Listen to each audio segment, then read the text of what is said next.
Ready. Good afternoon, everyone. The Dayton Board of Zoning Appeals is now in session. July 27th, 4:30 time. It's good to be back in person again.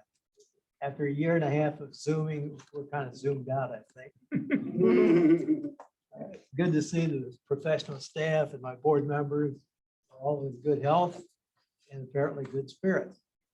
Let's get on with it. We have 5 cases that we're going to hear today. And before we do that, there's some administrative matters which we must address.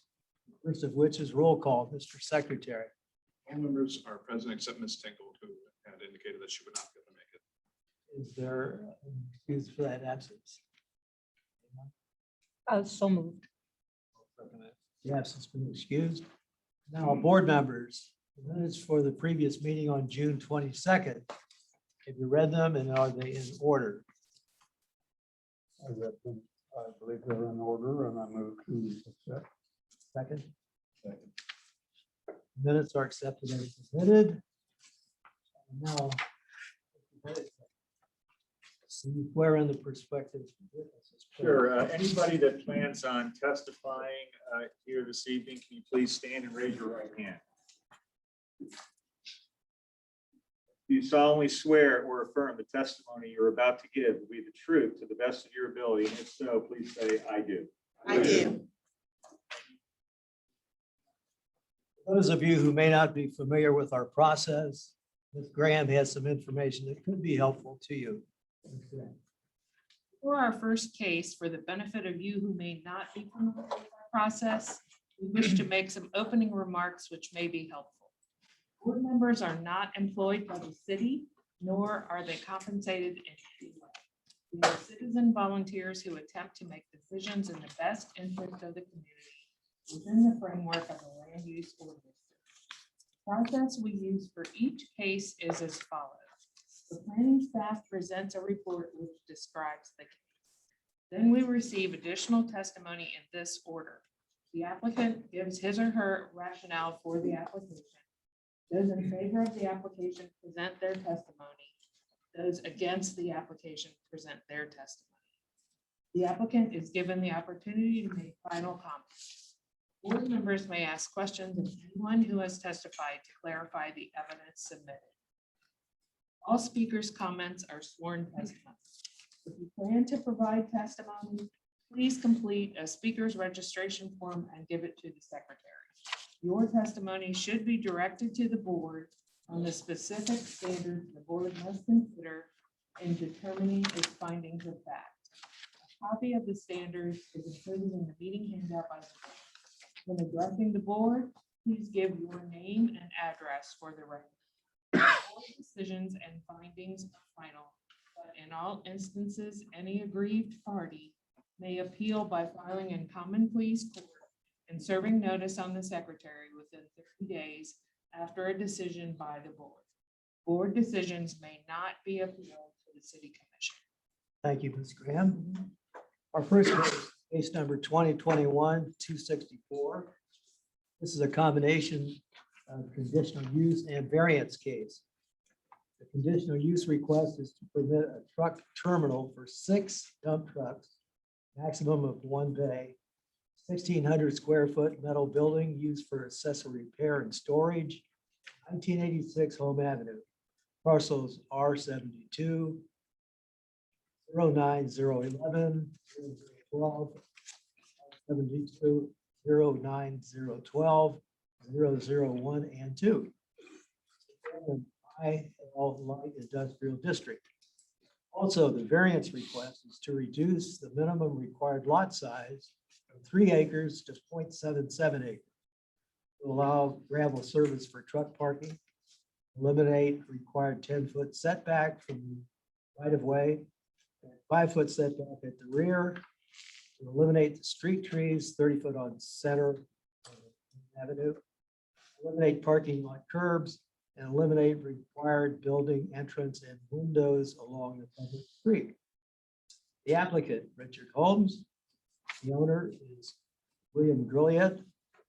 Priority Land Use Board is West, Planning District Roosevelt, staff contact Abigail Free. I just want to clarify that owner is Five Star Investments. That owner information was pulled from the database incorrectly. Thank you. So this case is for 1986 Home Avenue. We previously heard this case for the site in January 2021. Again, it's the same request, conditional use for a truck terminal and accessory motor vehicle repair.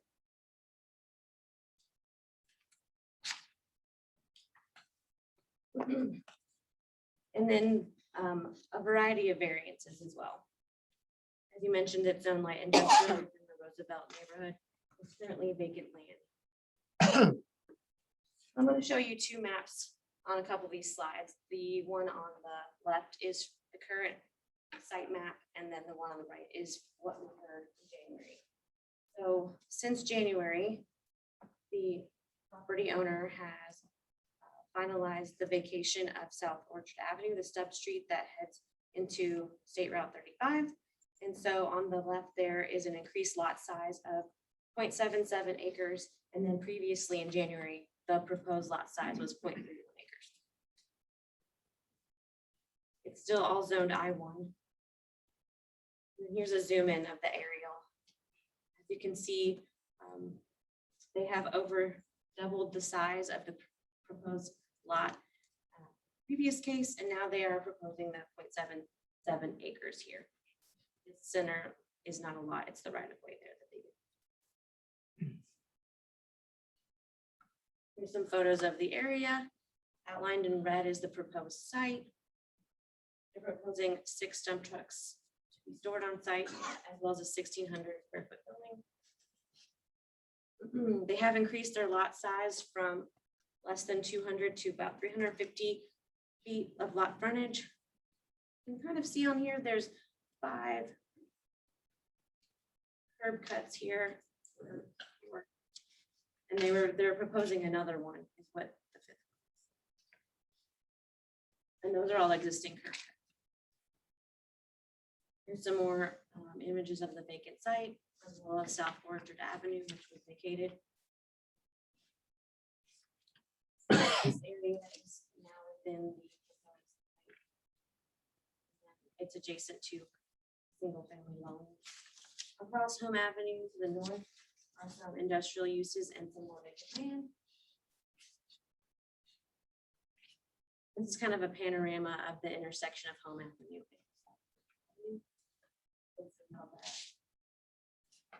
This is the site that was not previously included, but now it is included. I want to kind of give you some context. What was discussed in January 2021. This was the site plan proposed at 0.31 acres. This is the building proposed 1,600 square feet with 4 trucks parked beyond, and then some passenger vehicles. Here's the new site plan.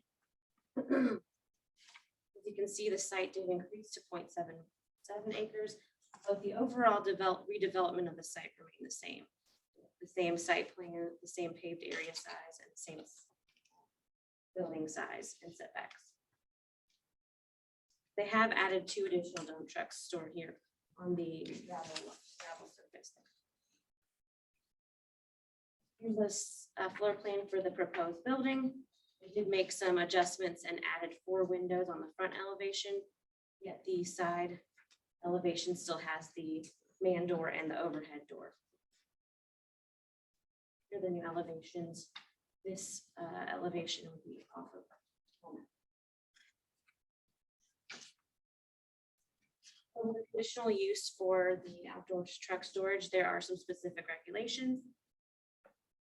The first being lot size, a minimum of 3 acres is required, and they're now proposing 0.77 acres, which is still 75% reduction in the required lot size. Lot width, they need 200 feet, they now have 350 feet. The location and access needs to be on an arterial street. It's considered a local street, but it's very, very close to James H. McGee and also very, very close to Home Avenue and Green Bay Committee meet State Route 35. For the parking location and the setbacks, the rear or the side of the building is where they're proposing parking. The front setback needs to be 10 feet, side and rear 5 feet. Now, for where the building is, they do meet those requirements. However, on that new area that they're adding to the site, it's the gravel area. It has a 0-foot setback along Home Avenue. Repairs should be done inside the building, and they are proposing that. They aren't abutting a residential district, but they are abutting a residential use. There's no screening proposed. On their site plan, they noted there were some trees remaining, but the photographs revealed that there's no trees actually there at current time. The hours of operation they're proposing are Monday through Friday, 8 a.m. to 5 p.m. And then another interesting regulation for this I-1 district is that truck storage be limited to 100% of the building footprint, with the building only being 1,600 square feet. The amount of trucks does exceed that building. So there's also some specific regulations for motor vehicle repair. Again, lot size is an issue. 1 acre is required, and they have 0.77 acres. Now, this isn't as substantial as the previous use requirement was. They do meet the lot width. Outdoor storage is not permitted, but yet they are proposing to store those trucks outside.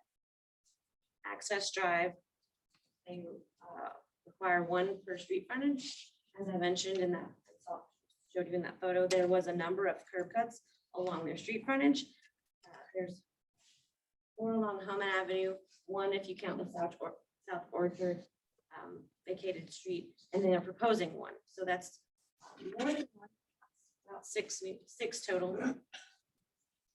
And then again, parking should be done behind the line of the building, and that new area has the parking up to the right of way.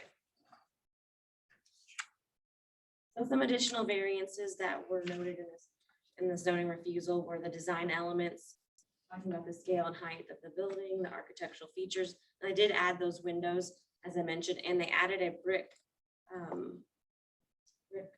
band around the bottom of the building, just on the front elevation.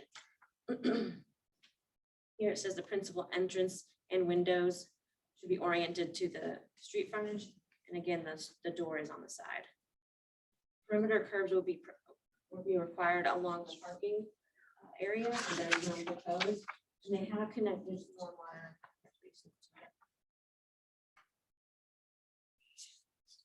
These are the standards for a conditional use. The first one would the conditional use be designed, constructed, and operated, maintained to be harmonious with and appropriate with prevailing existing or intended character. So as we discussed, there was no real change on the site plan for the proposed redevelopment, i.e. the building location, the parking area, since the previous submission. The only thing that changed was the windows and the brick, and then the addition of that vacant gravel area. There would be possible noise there. There's not very many occupied buildings on that street. It won't be more hazardous than found industrial.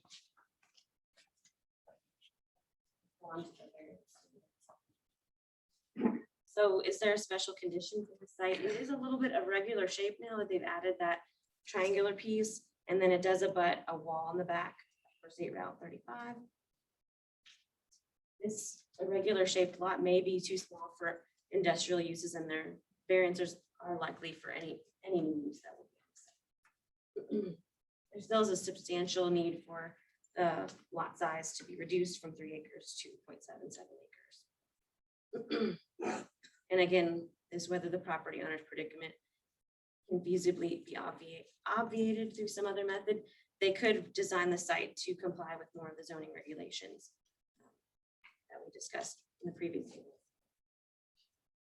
So I did receive some community feedback. Citywide development recommended denial due to the use of Home Avenue as a future shared bikeway for the connectivity of West Dayton.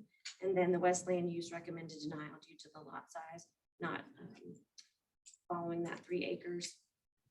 Staff recommends denial with a conditional use, mostly due to the site plan not changing significantly.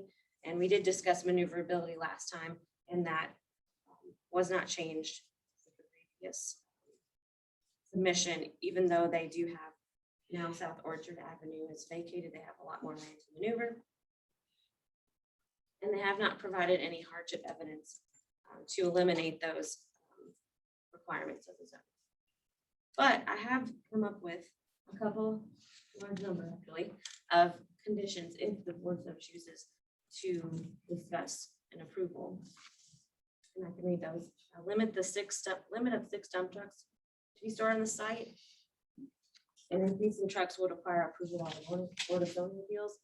Number 2 is all vehicles be parked or stored on a dustless solid surface of asphalt or concrete. Number 3, all chain link fencing with barbed wire shall be removed. Number 4, 1 driveway curb cut shall be permitted and located specifically in that right of way. And I did discuss in the staff report that curb cut is the best for maneuverability since there are those large medians within Home Avenue. The next one, existing curb cuts shall be removed and replaced with new curb, and new sidewalk shall be installed along the whole width of the site along Home Avenue. The next one, parking area shall be extended to the west edge of the vacated South Orchard Avenue. Perimeter curbs shall not be required for the parking area. Street trees shall be placed along the full street frontage of the site in accordance with 150 requirements along street frontages. And lastly, solid screening be required along the east property line where that residential use. Do you have any questions? Were those the same photographs that you had from the area that we looked at in January? Because my question is, I mean, there's already dump trucks parking on them. Yeah, so a couple of the new, this is a new picture right here. And this is showing across the street where the dump trucks and other semi vehicles are parked. And then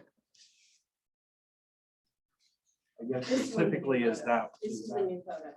So there's still dump trucks parking on that. Right. And I spoke with the applicant about this, and they've said that once they have that redeveloped, that they will be okay.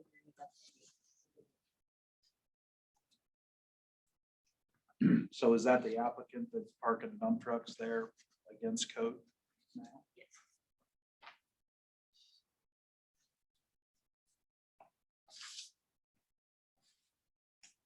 Our packet refers to 3 acres requirement, Yes. and you put a slide up there which says 1 acre. required.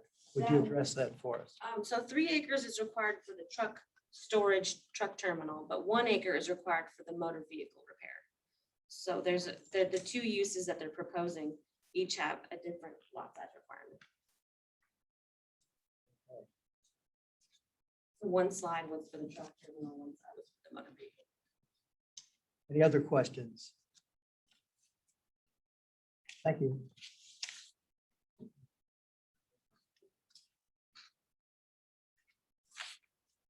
Rick Holmes, please.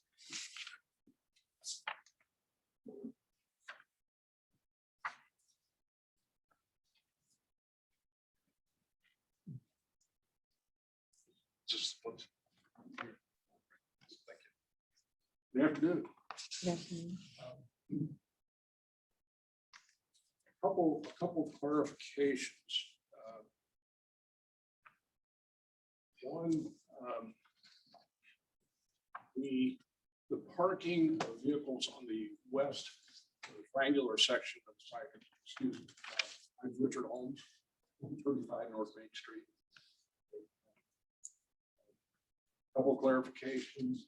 The parking of vehicles currently on the triangular section of the site to the west is primarily why we're doing this facility. So the trucks can be brought into one consolidated area. The owner and I understand the planning department's desire to use the old alley right away as access to this site. And in retrospect, we understand that, and the owner is willing to relocate that curb cut to the vacated alley right away, reconfigure that, and expand the parking area to the west edge. That seems to mitigate some of the concerns that were expressed last. Even though the site does work, Randall's operation, we've analyzed the turning radius for the trucks. This is, we also understand that heading another curb cut on Home Avenue doesn't make a lot of sense. It complicates things along that stretch of the road. So he's willing. Beyond that, if I can answer any questions that the board has. And Randall's also here. Speak to any questions. Does she wish to speak? Does she wish to make a presentation? Necessary or so. Okay, any questions of Mr. Holmes? Apparently not. No, no issue. Okay. No questions. Thank you. We have nobody else registered to speak. Oh, I'm sorry, we do. We have Ken Marcells.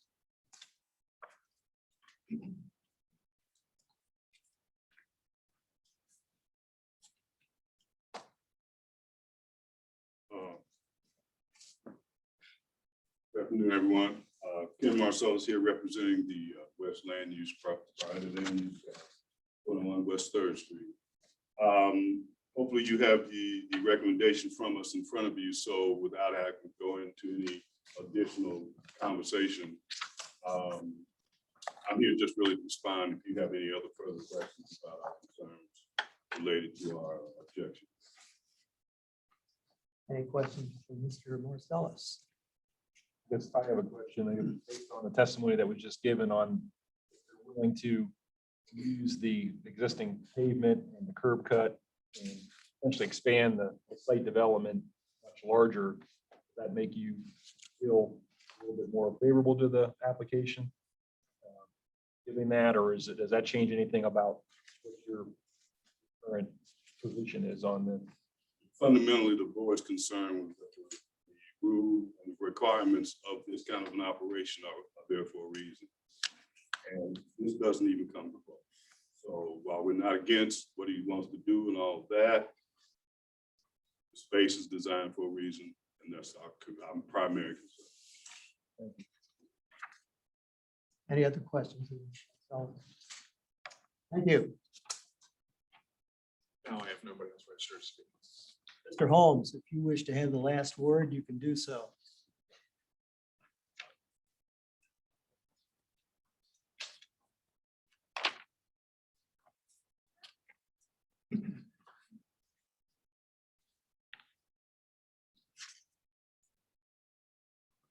I just want to emphasize, and forgive me somewhat, because I just got the staff report a little earlier today and really haven't had an opportunity to digest it all.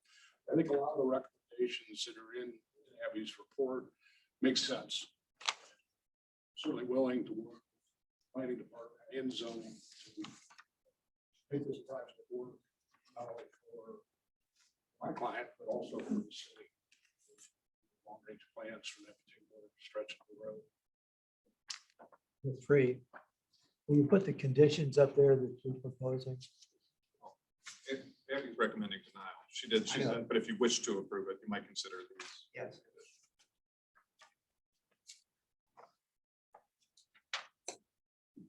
Mr. Holmes, if we were to approve the application, would you be amenable to making all these changes? I'll just go down the list. If that's okay. Is there anyone that you disagree with?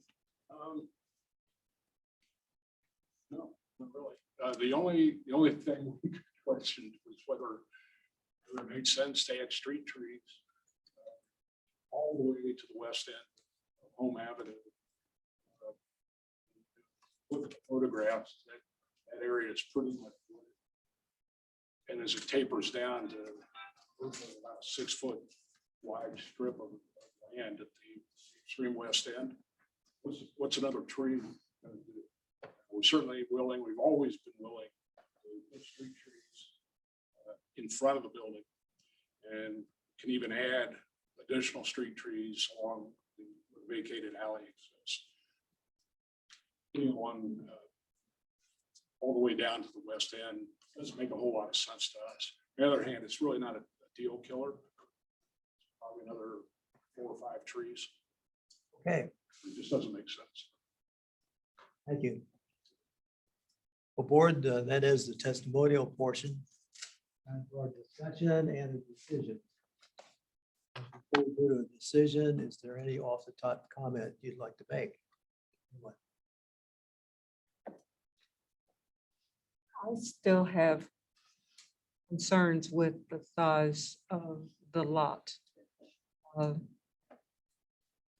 Since zoning really requires 3 acres and we're only talking not quite 1, that is a very deeply pressed amount of area to put vehicles of that size on that little bit of land. So I have problems with the site itself of just not being enough, not being enough land for it. Other thoughts? I think this, it's a unique site in that we've got 75 and in the back wall and all that, behind this site. So it's really only visible from essentially one vantage point. So I think that makes it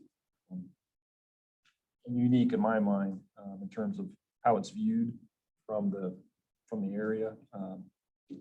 Personally would like to see, that's, in seeing this, I had, last time it was submitted in January, I still question the traffic flow and how all that works the way it's shown, but with that additional vacated alley that then becomes part of the planning and parking area, that's going to make a big difference on the flow and how this works. So I would like to see a layout, a revised layout, since this information came late to the applicant. And I'm thinking maybe we could table it one more session and let them come back with a revised layout, and then we consider that. So that would take into consideration pretty much all those conditions. Before we table it. Is the 3 acres based on a number of trucks that are allowed to be on the property? Or is it 3 acres for truck storage and get as many trucks on there as you can? No, so 3 acres is just a fixed minimal amount.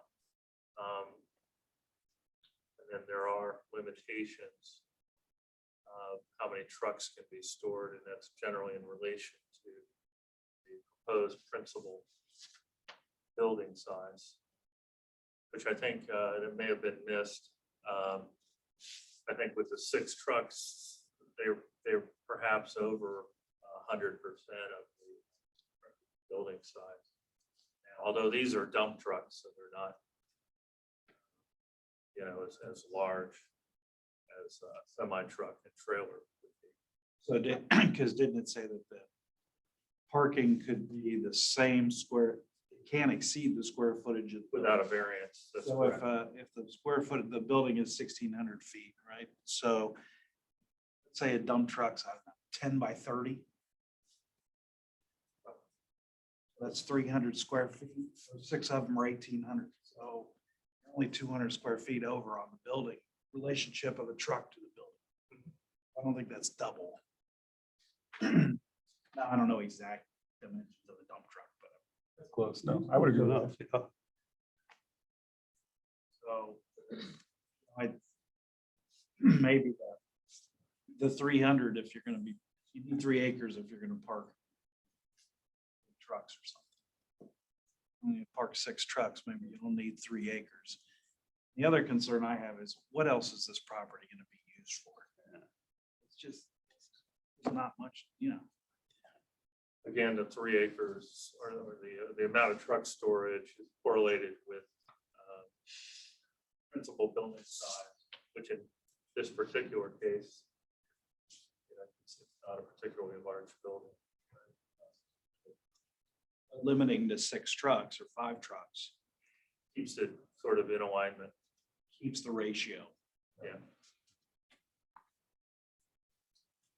Other thoughts, board members? Well, I pretty much agree with Mr. Bennett.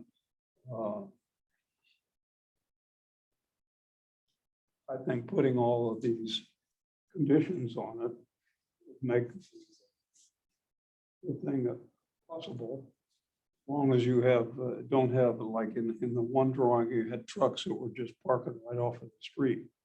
And if you have the circulation that would allow everything entry through one point, then with these conditions, I think would be possible to approve.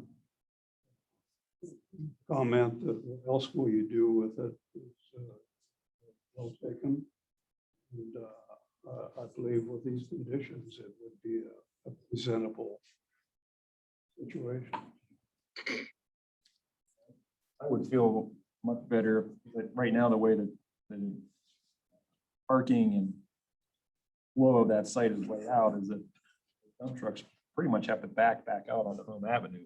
And that's not tolerant, that's not. Yeah, and so if we have the space that they can come in and head out, that's much safer and a much, it's the desirable traffic flow, and I think would be the optimum situation. It's doable, I think, with the extra space with that vacated alley that's taken into consideration of that parking area, so.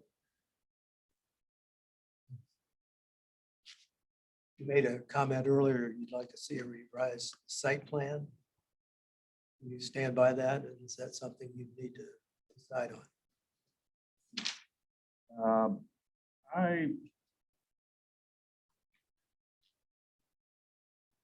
I think others who are, because there's opposition, I think it would be better for everyone to see what that revision would look like.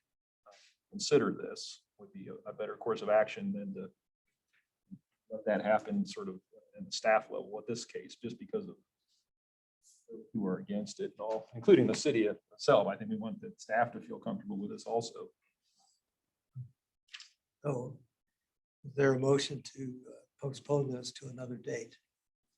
I'll move to postpone this to a future date. Would you like to postpone it to the next Board of Zoning Appeals meeting? Applicant has enough time to do that, sure. Yeah. It'll be I'll move it.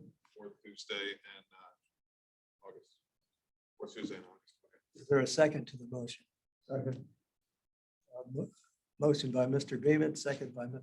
Rand. We poll the board, please. Ms. Patterson, No. Ms. Graham, Yes. Mr. Martin. Yes. Mr. Beament, Yes. Mr. Brand, Yes. Mr. Siani. Yes. Mr. Holmes, your hearing has been postponed until August. See you at that time. Good luck.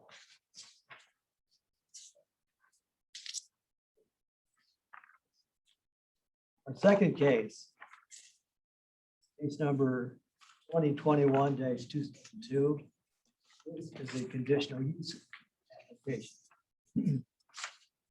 Request by the applicant is to operate a daycare and a church out of the eastern building of the property located 4475 Old Park, Dayton, Ohio, 45404, SR1 Suburban Residential Zoning District. The property will also be used for assembly use as an event center. Property is identified with parcel ID R722 17304 0021 via the Montgomery County Auditor. The applicant is Greg Snyder. Owner is Cameron Karavov. The land use board is Northeast Planning District, Kitty Hawk. Contract. Good evening, everyone. Again, just to reiterate the request, this is a conditional use to place a church and daycare at the property 4475 Old Troy Pike. The property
for the daycare. So think of playground essentially.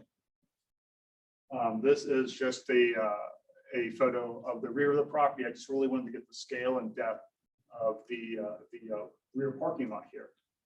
When this property went through the use variance process, some site improvements were made, most notably being the landscaping and landscaping islands being included. So I just wanted to point that in there and show that it is done.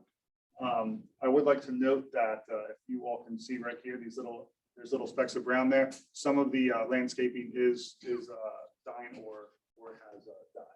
So that'll plan to later into the report. So this is the site plan in general. Again, please note that there are two buildings, the western building here and the eastern building here. This is the one we are talking about. In between is a fairly massive parking lot. A total of 199 parking spots are located on this lot. These arrows indicate the drop off. So parents would, if approved, come around here, swing around and drop their kids off under this overhang. This squared off area here is where the proposed playground or recreational use facility or area would be. Again, it's 50 by 50 and with a 6 foot high aluminum fence surrounding it. So this is just a zoomed in version of the building we were talking about with again the play area here. The arrows are gone, but again, this is essentially cars would come in through here and go through the overhang and drop off the children. This is essentially the floor plan. So I put this in here just to show, because this is kind of a flex use property in general, daycare, church, and center. So the third to the right here that's shaded, that is where the daycare would be. These two floors, the first floor here and the lower floor level here. There's a total of 3 classrooms, 4 offices. The kind of dotted area to the left here, that would be the church sanctuary and assembly area. For public comment wise, the Northeast Priority Land Use Board met on July 21st, and they unanimously recommended the proposed conditional use be approved as submitted. To date, no other public comments have been received for or against the request. So again, we're talking about the east of the property, but when this property was developed, it was developed as a church, and the Fellowship Assembly Hall, the western building, was developed at a little bit of a later date. Again, the property was granted a use variance last year for the center assembly use. Per the plan submitted, the daycare drop-off is proposed to be located at the western side of the church building with a 50 by 50 square foot, or not square foot, 50 by 50 fenced recreation area along the southern side where that grassy area I think is really supposed to be. The fence surrounding that is to be 6 feet high in aluminum fence. So one thing I did hint on that I want to hit on right real quick is obviously, again, this building was built as and previously utilized as a church. There has been this period of vacancy long enough so that the property, the use needs to go through a conditional use again. So the property has not been utilized for a church for some number of years, and I believe we need at least 183 consecutive days of the use being vacant, or it becomes a non-conforming use. Again, the proposed uses, church, daycare, and assembly hall, while slightly expanded, are largely in line with the original intent and development of the land. So this is a fairly large site, 5 acres. The site was originally intended, in staff's opinion, and from the overall design, to be used as a church and assembly area. The site itself has ample parking, is located on a large lot with a good amount of landscaping for buffering between the nearby residential properties. Again, just showing from the aerial, there are large segments that were already wooded, and then there is a line of landscaping trees that were put in along the north end of the property. While there will be an increase in traffic from Old Troy Pike, obviously the site's largely vacant now with some assembly or event uses now, but the more you expand the use with the church and daycare, there are going to be times where there will be more traffic than there is now. But the owner has stated that these uses wouldn't be used concurrently. So you're not going to have an assembly use, a daycare, and church happening all at the same time. So there's little chance the site will become overutilized and basically a large stream of cars coming in and out of the property, aside from some of the larger assembly uses or the church. Given how the site was developed and its previous uses, the proposal wasn't sitting well with the neighborhood and staff's opinion. And that goes into the recommendation. So staff would recommend the approval of the conditional use with the following condition. The property owner shall maintain essentially the fencing, the screening, landscaping, and green conditioning for basically in perpetuity, so forever. As I noted before in one of the pictures, there was some dead landscaping that staff feels should be replaced, and the landscaping and the fencing and everything essentially be kept in good condition from here on forward. So I highlighted some standards for the conditions. I wanted to point out the conditional use will be designed, constructed, and essentially utilized that's harmonious with the existing neighborhood. This is an already developed lot. We're just talking about the uses here. And given that the uses are so much in line with the original intent and development of the land, staff believes that the uses are certainly harmonious with the area. Whether the conditional use will be hazardous or more disturbing. Again, that kind of ties with the first point I wanted to make, that it is overall going to be harmonious, and there shouldn't be an expectation that this will be hazardous or necessarily disturbing to the nearby property. The establishment of the conditional use in the proposed location will not impede normal or orderly development. Again, this property was developed and utilized as an assembly hall and church. So when the site was developed, we have to keep in mind that those factors were already taken into account. So as such, and the fact that this isn't a real big jump from what's previously been done here, staff believes that it would fit in the neighborhood. So that goes to the alternatives. As always, you, the board, have the option to approve as submitted, approve with any conditions that you see fit, or deny the application. That concludes my staff report. Does this approval get recorded? Meaning, does it become like an easement on the land, or does it get some designation? And the only reason I ask, No, it is a conditional use versus a variance. It goes with the land.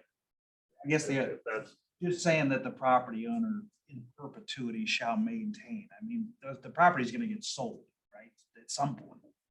So is that transferred to the buyer? Or, does that go to like a deed? yeah, recording? is it a deed issue? I mean, Not unless the board would stipulate that if council determines that that's a reasonable condition. everybody has to maintain their property to some level. So to say that it has to be maintained in perpetuity seems a little. And I got, and this is wording from previous cases that go back years. If we don't like the in perpetuity, then I understand that. So that's what was taken from previous cases. I get it though. Continuously might be an adequate substitute. Continuously. Okay, any other questions? Apparently not. Thank you. Good to see everyone in person again. We have one person registered to speak on this case, and that is Greg Snyder.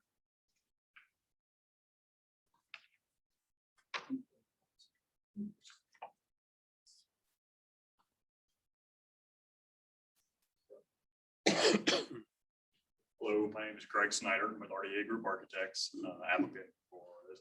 I don't want to put my foot in my mouth and go against a recommendation here, but just to reiterate that in our opinion, this is the highest and best use for this site that's already been developed. It's a redevelopment of existing buildings, an existing site. The owner, with the help of the city staff and the board previously, has been able to redevelop this in a phased manner.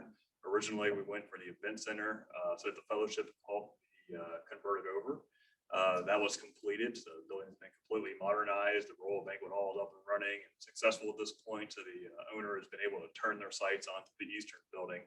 And that would be primarily just trying to look at what would be the best use of that building. It's really a support building almost, in a way, where the building has been developed already, i.e. if you're having your reception over on the large west building, having the ceremony in the east building would be a really great fit. Again, having previously been a church. The daycare use fits very well into what were your Sunday school classrooms, et cetera. And then again, if there isn't an event that's too small potentially to have in the Western building, some kind of meeting or fellowship reception, this building would be available for that. So trying to just find the best use for all that. We think that's found that right mix. Really appreciate your help and continuing to redevelop the site. And I'm available for any questions you may have. Any questions of Mr. Snyder? Do not. Thank you. No one else registered to speak. Okay, preliminary thoughts. What's on your brain?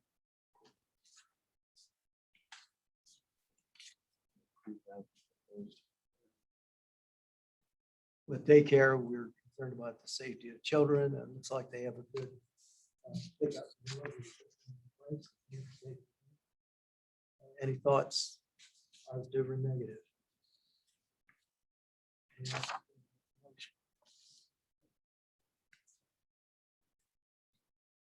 I'll make the motion to determine that there's a preponderance of reliable, probative, and substantial evidence to make the specified findings required under RCGO 15535 and approve the application as submitted for a conditional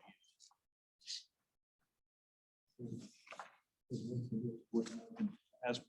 presented. I'll second that. Motion and a second by Mr. Beeman. Hold the board, please. Yeah. Mr. Brand. Ms. Patterson. Yes. Ms. Grant. Yes. Mr. Martin. Yes. Mr. Beeman. Yes. Mr. Siani. Yes. Mr. Snyder, your application's been approved. Good luck. Thank you. Third case, 2021-270. This is a combination conditional use and variance. The conditional use requested to permit a parking lot containing 9 or several, I should say, spaces and 1 handicap space on a vacant lot located at 911 Salem Avenue, parcel R 72-06906-0039, to be used as an accessory to established administrative offices located at 915 Salem Avenue, parcel R 72-06906-0038. An MR5 mature single-family residential district in the Five Oaks Planning District. Also, the applicant is requesting the following variance. That is to reduce the required 30-foot parking setback from the front yard to 5 feet setback. The applicant is carrying forward. The owner is NAACP Empowerment Incorporated. Priority Land Use Board is North Central Planning District, Five Oaks. We have contact. Welcome, Mr. Keenan White. Mr. Siani. And as you said, this is a conditional use request for a located in an residential district on a currently vacant lot. The variance has been augmented a little bit due to a updated site plan that I think all of you should have received over this weekend. So the request is to move it to a 17.1 foot front yard. So this is the area vicinity map of the property. The property is located on the 900 block of Salem Avenue, in between Harvard Boulevard and Avenue. It's right across the street from Grace Methodist Church, and in between 915 Salem Avenue, which is the offices for NAACP, and 907 Salem Avenue, which is a consistency. Here's just a closer view of the property. As you can notice, the parcel size is a little bit odd, and that's because the garage for 907 Salem Avenue actually cuts in, which gives it that unique shape.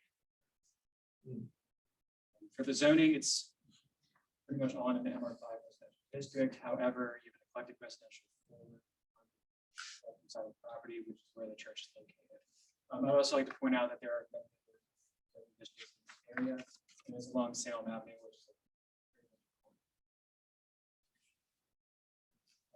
side photos of the property. This is a frontal view of 911 Salem Avenue across the street. As you can see, it's located right between the garage on the right-hand side of the property. Here's our finish in the back. The left-hand photo is a view from the alley at 911 Salem Avenue. You can see a bit of the parking pad that already exists on 911 Salem Avenue, along with the garage that's currently located there. And the right picture is a zoomed out view of the existing parking pad for both 911 and 915 Salem Avenue. So that behind 915 Salem Avenue is where this currently parked. You can see here's a visual park.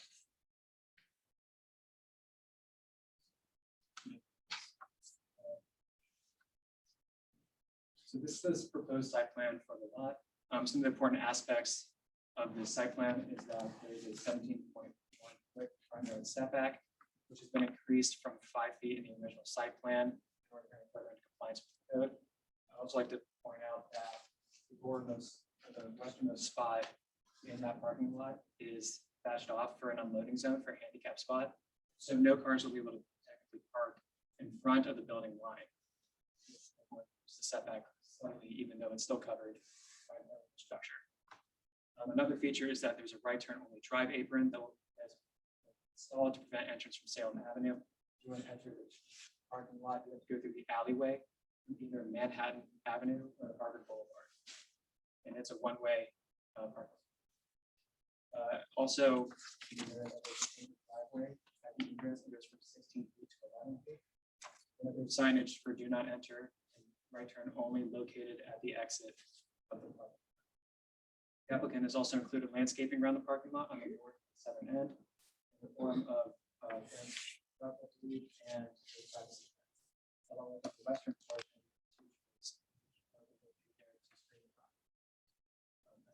The handicap and accessible space is located on the westernmost portion of the lot. So second to last spot, and the last one is that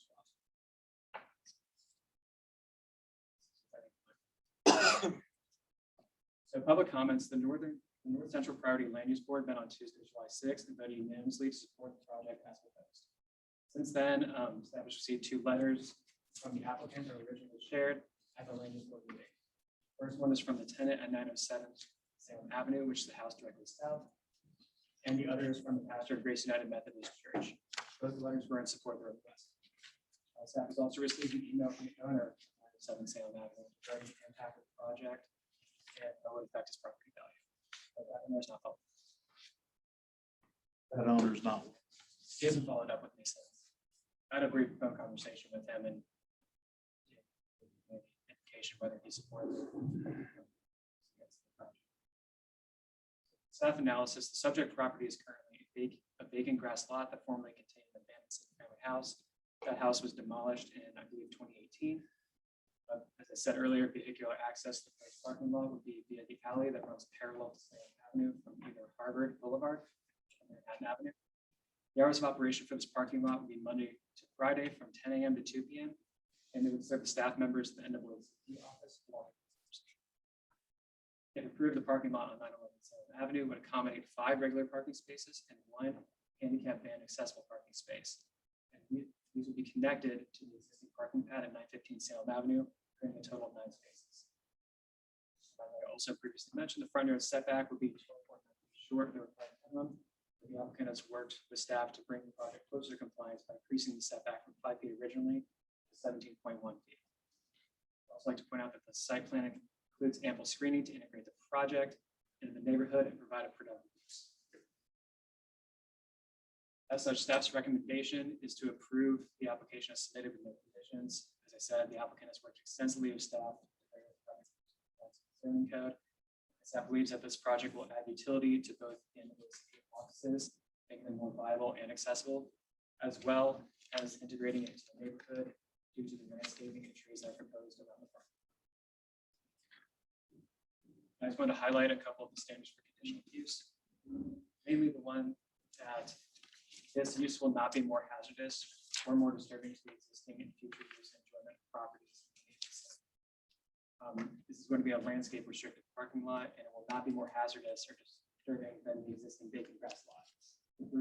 Improvements and maintenance of the property would likely increase property values within the neighborhood. Moving on to the standards for variance, again, I just want to call it out. First is whether special conditions and circumstances exist which are peculiar to the land, construction, fall, applicable generally to other lands or structures in the same area. The proposed restricted parking lot would occupy a parcel that previously contained lands. Proposed use would be adjacent to an existing established administrative office and MR5 residential district, provide an appropriate accessory use, which staff believes is a unique condition for a residential district. Lastly, whether the spirit and intent behind the zoning requirement would be observed. Staff believes the spirit and intent of the zoning requirements will seamlessly integrate non-residential uses of property in the residential area. This proposed restricted parking lot, including added landscaping and trees, will integrate parking lot. As always, the board has three alternatives. First is to approve the application as is. Second is to approve the application. The third is to reject the application. Any questions for Mr. White? I have one question. Can you, I'm a little fuzzy on the, on how, on the existing garage that's in the back and how that belongs to the property to the south, correct? It does.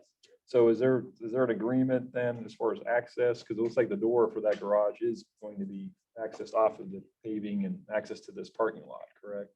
Yeah, so it's really hard to see, but that little thatched box actually indicates an easement Okay, for both ingress and egress. So okay. they'll be able to pull in and out at the same Can time. you use the mouse so we can see where? Yeah, Yeah, sorry, right that's right there. here. So that's the garage. The garage is right here. It's the structure. In the door to that garage, just looks like there's no door on it right now, or it was at the moment, correct? Yeah, those side pictures were taken about a week ago. Yeah, okay.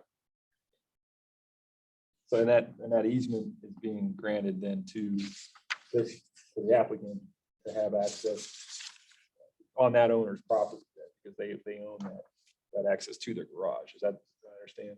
I believe it's the opposite. The opposite? I believe the property owner to the south retains an access easement. Okay. I had one question of Keegan, if I may. I know you had some conversation with our building officials about the placement of the accessible parking space. And I'm recalling that our building officials have approved that placement of the accessible space. That's regulated under the building code.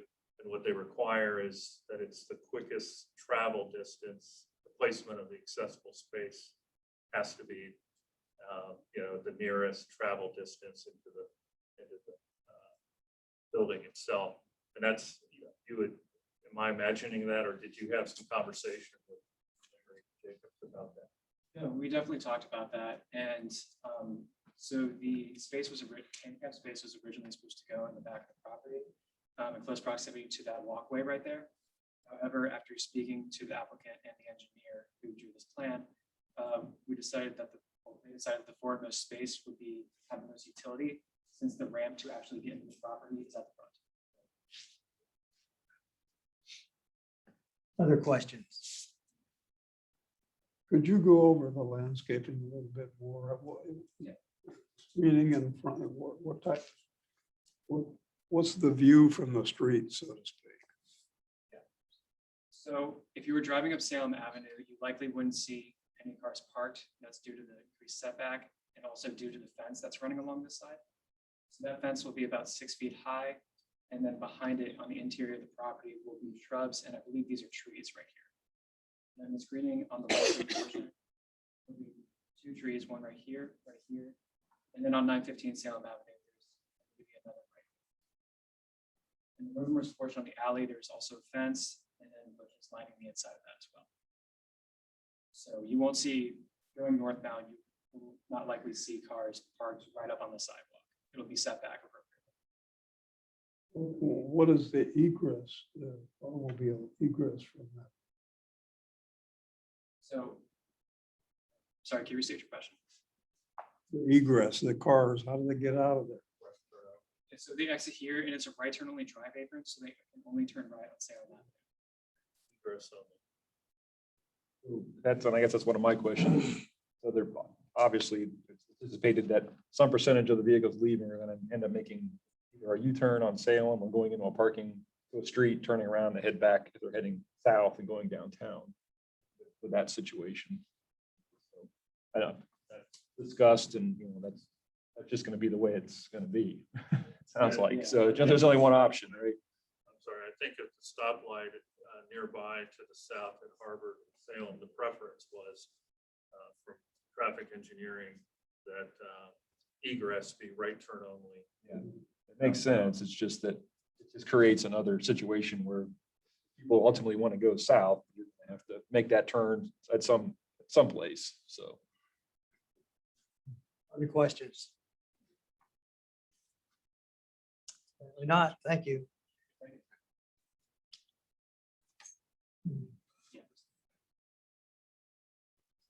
So I have two people registered to speak on this case. The first one will be Dr. Derek L. Forward, and he actually has some slides that he would like to share as well. Secretary?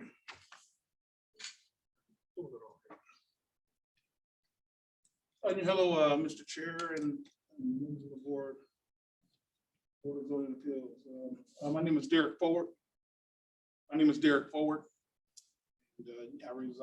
I personally reside at 4215 Breezewood Avenue, but probably it's not 15 Salem Avenue. So I just want to go through our slide presentation that we put together. And so right now, so what you're looking at right now on the left is the front of our building. We have been here since November 1st of last year. We formerly have operated from 1528 West 3rd Street for a long time. So we decided to move in this particular property that the former owners, which is the American Friends Service Committee, actually gifted us. So they wanted to be able to give it to a like-minded organization, and they chose the NAACP to gift the building. So with that in mind, we mostly visited the property and took a look at the parking space. Parking is what it is at the present time. So we're trying to correct it. And so we knew that was going to be challenging going in. And then on the right, you see a picture of the back of our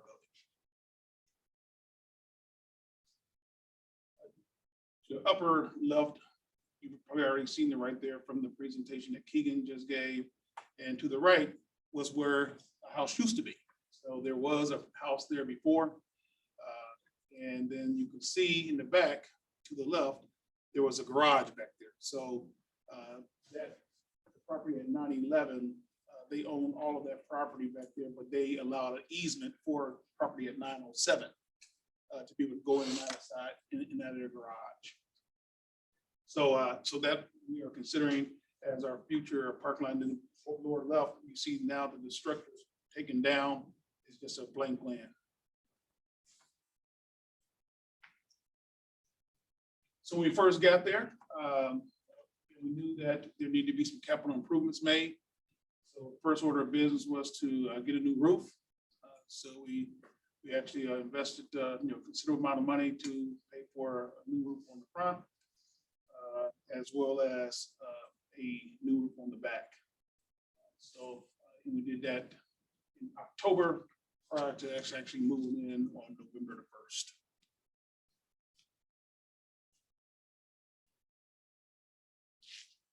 Then we also noticed a safety hazard with the building, which was the staircase that was in the back. So we had to replace the staircase to ensure that our volunteers as well as customers, clients that will come to our building will be safe if they need to go up those back steps for any reason. But majority of our clients actually enter through the front of the building. So the door where you see the young man on the ladder to the left, that's the door in the entrance primarily that's used for our volunteers at our office. And we got that done in November of 2020. So here's just more pictures, just kind of showing the progress, of the capital improvements that we made.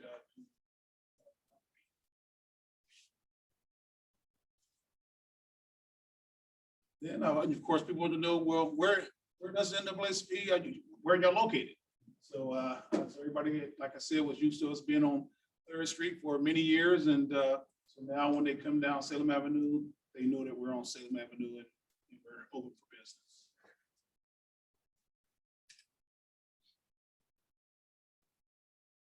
In November, we actually had, so during that construction period, that capital improvement period, we wanted to make certain that the community knew that we were there for them.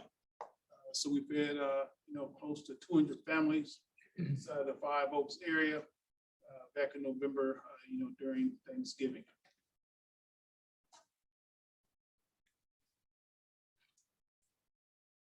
We're also civically engaged inside the community. So we actually provided rides to the polls.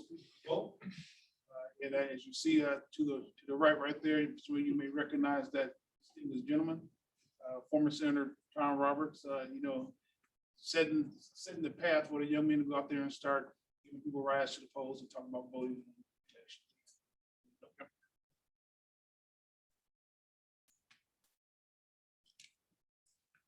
Same Avenue Peace Corridor enhancement. We feel that we've made an enhancement to the community, through the capital improvements that we made thus far. And we'll continue to do so. So we feel that we're neighborhood friendly.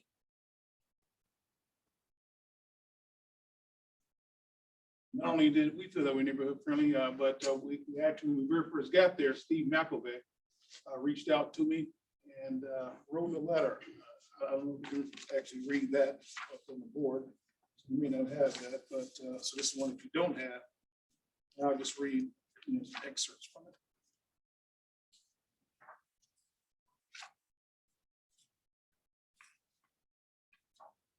It says, Derek, Steve Makovic here with the Salem Avenue Peace Corridor team and with the Jane Reach neighborhood at Salem and Rural Avenues, including W.S. McIntosh Park. We were delighted to learn that the NAACP will occupy the building at 911 Salem Avenue, and we welcome you to the area. Then he had a couple of questions about their newsletter, because they published a newsletter, a monthly newsletter. Well, I guess you can say e-newsletter, because it comes out via email, and wanted us to be a part of that. And then he concluded by saying, again, welcome to our area. I would like to discuss your thoughts on the above. Perhaps you would call me to discuss. Thank you for your consideration. So we had a conversation, and as a result of that, we actually have been inside of 3 of their newsletters thus far, in December, even January and February. And this was the newsletter in January. This excerpt from the newsletter in January, where the newsletter highlighted this, basically saying NAACP establishes Dayton headquarters on Salem. We welcome the NAACP Dayton headquarters, 915 Salem Avenue in the Five Oaks neighborhood. The Dayton unit of the NAACP renovated the building and moved to the site, establishing the Dayton headquarters here on November 1st. Dr. Derek L. Ford, president of the Dayton unit of the NAACP, explained that the building had served as the local office of the American Friends Service Committee, as I aforementioned. When AFSC closed their office operations, they approached the Dayton unit of the NAACP to generally donate the building. And soon, this same Avenue office became NAACP Dayton headquarters. The Dayton unit of the NAACP is acquiring the vacant lot next to its headquarters as well to serve as a screen parking lot for the office. And the SAPC team welcomes the Dayton unit of the NAACP to the Peace Corridor, and we anticipate working with them to promote further racial and social justice in our communities. That's a letter from excerpt from the newsletter from Steve McElvey. In addition, which you probably already have a copy of, is Grace United Methodist Church across the street, a letter of support as our neighbors. And then that garage that's in the back that was in question a little while ago, this is actually a letter of support from that particular neighbor as well. So we've been keeping him informed. And in fact, when we very first moved over there, because we knew that we wanted to make a parking lot work, we first worked with Montgomery County Land Bank to acquire that particular lot. for enhancement purposes. And then I immediately started working with the zoning department and, all the necessary departments to ensure that it'll be a smooth transition. Also received project was unanimously supported by our North Central Priority Land Use Board. And also supported by Northwest Priority Board, Chairman David Greer.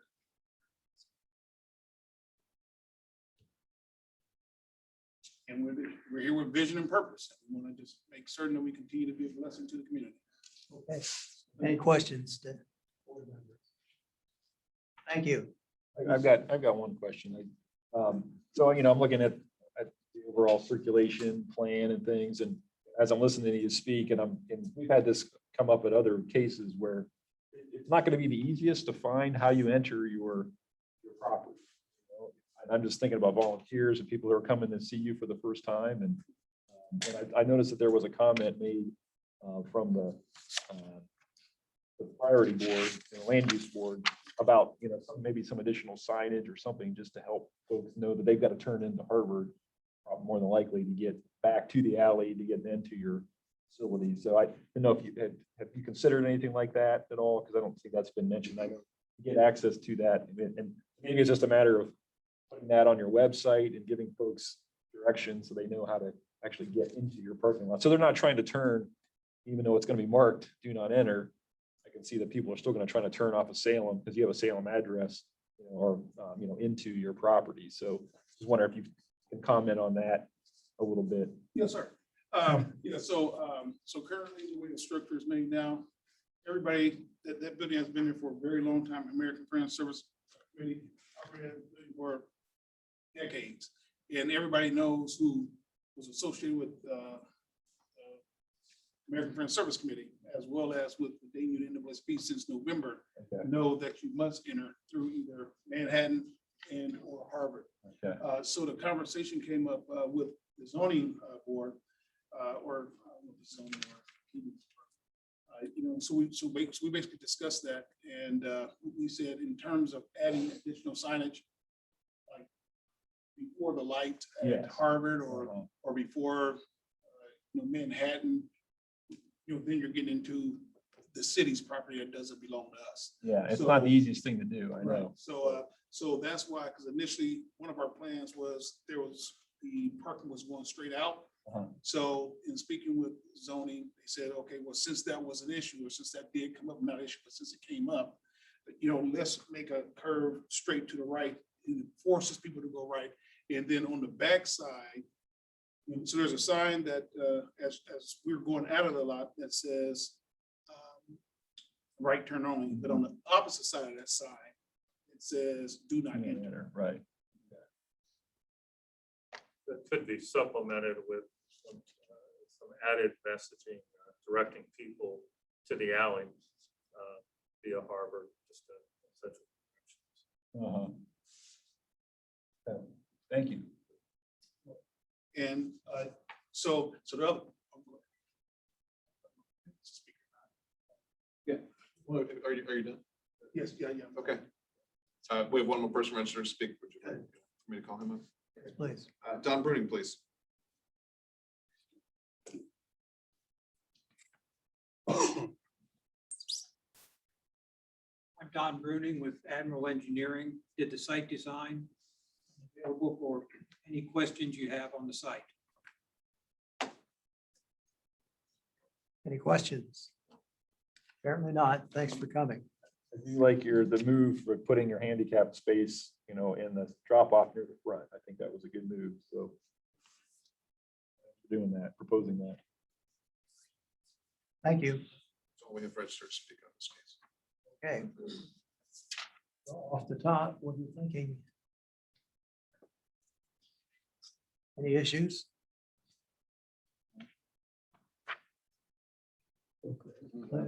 Clean application. Anyone wish to make a motion?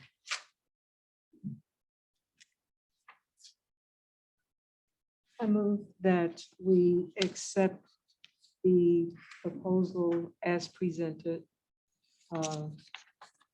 with no additional conditions.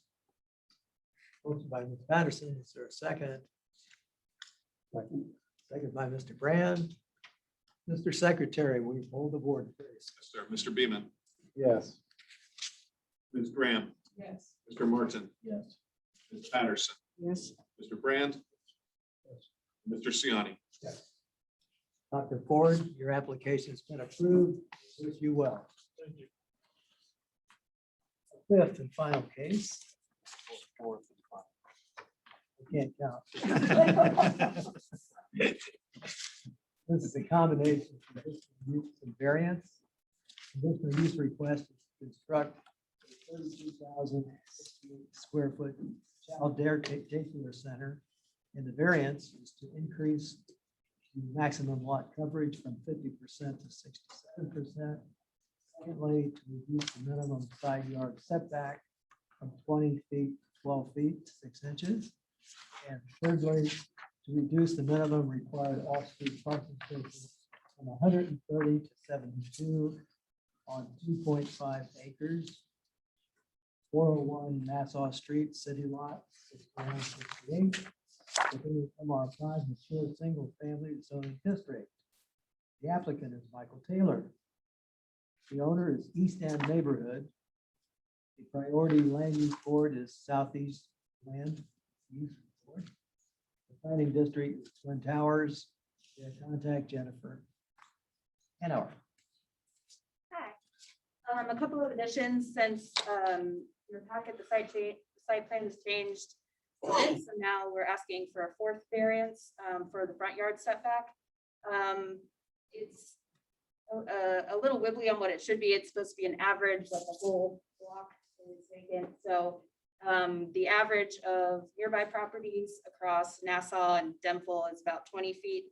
And the applicant's proposing a 70-foot front yard setback, and some of that's for safety and to allow for outdoor play space for children. But so there is a fourth variance we're going to look at this evening.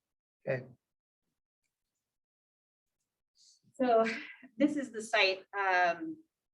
It's currently 5 separate parcels owned by East End Development Corporation, and the Miami Valley Child Development Centers is proposing to split off and purchase that southern section that has the bold white outline around it, and then combining those parcels there. It was formerly the site of Lincoln Hill School. Came down in 2016 recently. And I feel like you can almost still see the footprint there on the southeast end of that parcel.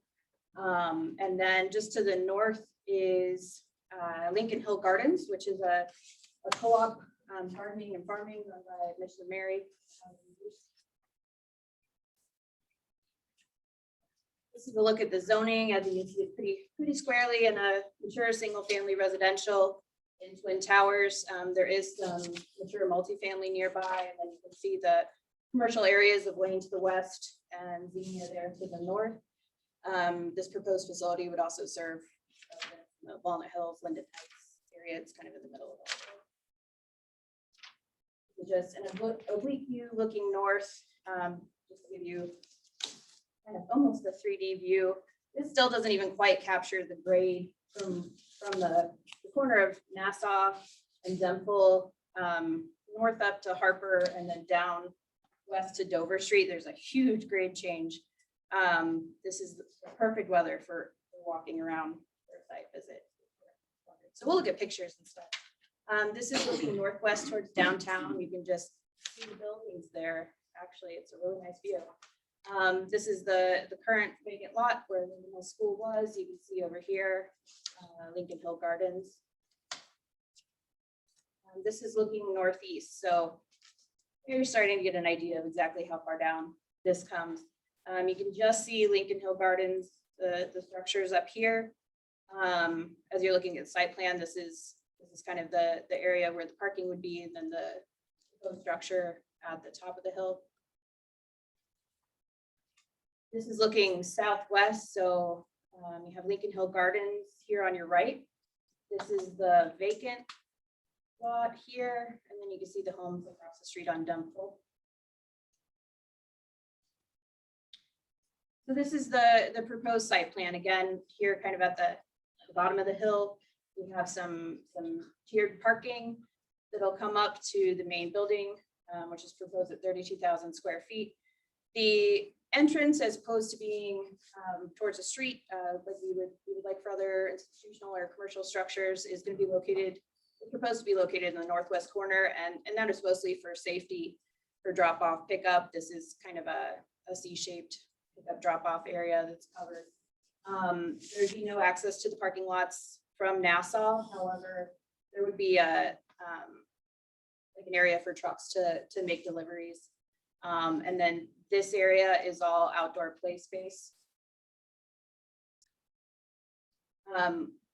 Landscaping, it's very detailed. I do have a condition in there that the landscaping adhere to our zoning code, and that's just because a couple of the trees, specifically the ones here along Dunfull, are just a little shy of our minimums. But generally speaking, staff likes this landscaping plan, the completeness of it, and the diversity of the species and the screening that it will provide. This is the floor plan. We could look more closely at this if you like, but the general idea is the outside is classrooms. Over here we have kind of a reception lobby. We have some offices here. This large area will be the kitchen. This is the where the trucks would come to drop off. This is a covered outdoor play space that faces Nassau. This is a kind of lookout tower. It seems like the neighborhood feeling about the tower has perhaps swayed our applicant on whether or not that's a good idea to include, but I'll let him speak to that when he comes up. So looking at the elevations, this is the south elevation, so this is Dunfull, and then this is the east elevation facing Nassau. One of the things I really like about this design is that the applicant heard how important that the residential homes, their porches, are to the character of the neighborhood. They're even written in the deed restrictions that porches will be 22 feet from the right of way. And so, I mean, you're going around Twin Towers, Walnut Hills, and you see all these porches kind of perfectly lined up. So the architect integrated that into the design. So you're actually looking at these individual entrances to the classrooms, but they've been designed to look like individual homes or porches, kind of breaking up that mass along the street and integrating it into the character of this mature neighborhood. Nice rendering looking in kind of northwest. So this is the corner of Dunfull and Nassau. At the southeast part of the land use committee, there was a lot of discussion. It was a lot of good discussion. Most of the concern was around lot coverage, and then the increased traffic that will occur during pickup and drop off, which is an issue with every daycare. Concerns from the neighbors included both lot coverage and increased traffic, but then also included things like street parking availability, security, noise level, construction related issues, and then the possibility for an increase in property damage just with bringing more people to the area. However, the project does have several letters of support from institutions in the area, including the Glen at St. Joseph, Mission of Mary Cooperative, who would be the neighbor to the north, Learn to Earn Dayton, and East End Neighborhood Development Corporation, who currently owns the land and would be selling it to them. Ultimately, the board voted unanimously in favor of recommending approval. They recommended conditions such as limiting parking on the north side of Dunfull and the east side of Dover during pickup and drop off times, and also making the curb cut onto Dunfull exit only, meaning somebody using the property on Dunfull only turn to the west and then use Dover to then exit the neighborhood.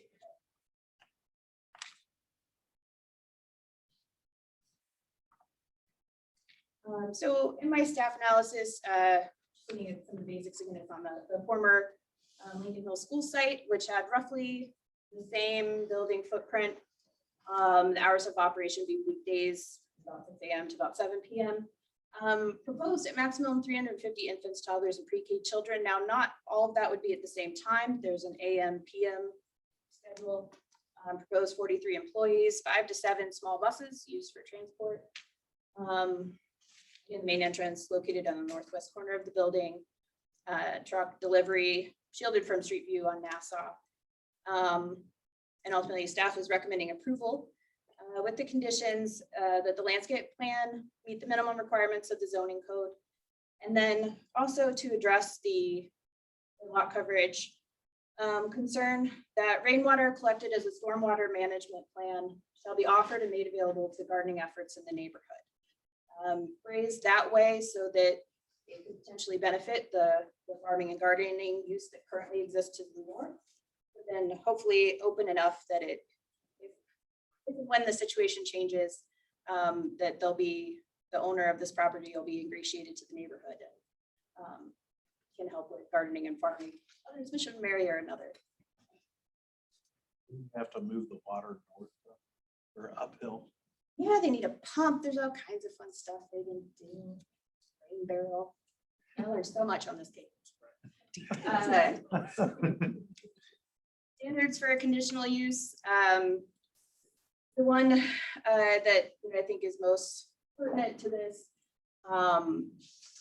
is if the conditional use will be designed, constructed, operated, and maintained so as to be harmonious and appropriate with the prevailing existing or intended character of the general vicinity. And I'd say yes. I'd say the applicant is taking great care to incorporate the physical building into the surrounding area. I believe there's a demonstrable need for childcare. This is a mature single-family residential area, which is kind of the target audience of a childcare center. So obviously there would be other possibilities for this to be developed, family homes or perhaps individual smaller daycares, but considering the need, this use would fit in this area. Standards for a variance. I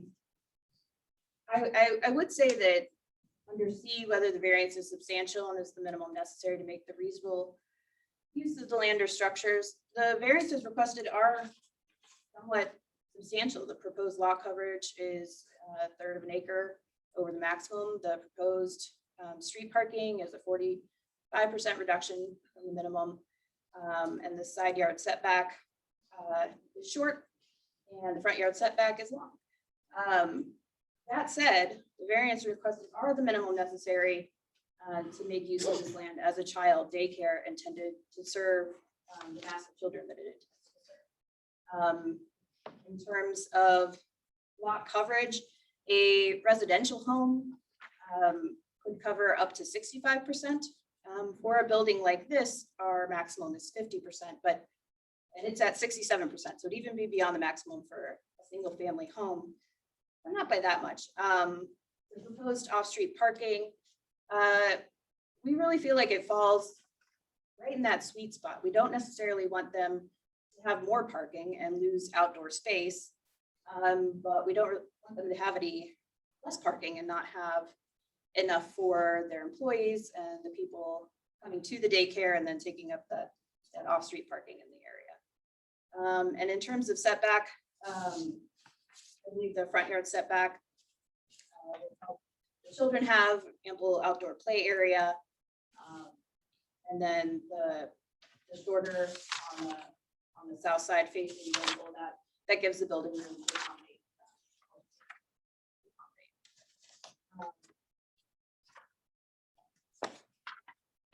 Your alternatives, approve of conditions or deny. Questions, or you could go back and look at any of those finer details. So I have a question. So give us a little more background about where the rainwater collection, where a condition came from, driving that, because it's rather unique to what you don't normally see something like that. So Well, it started with the our lot coverage requirement.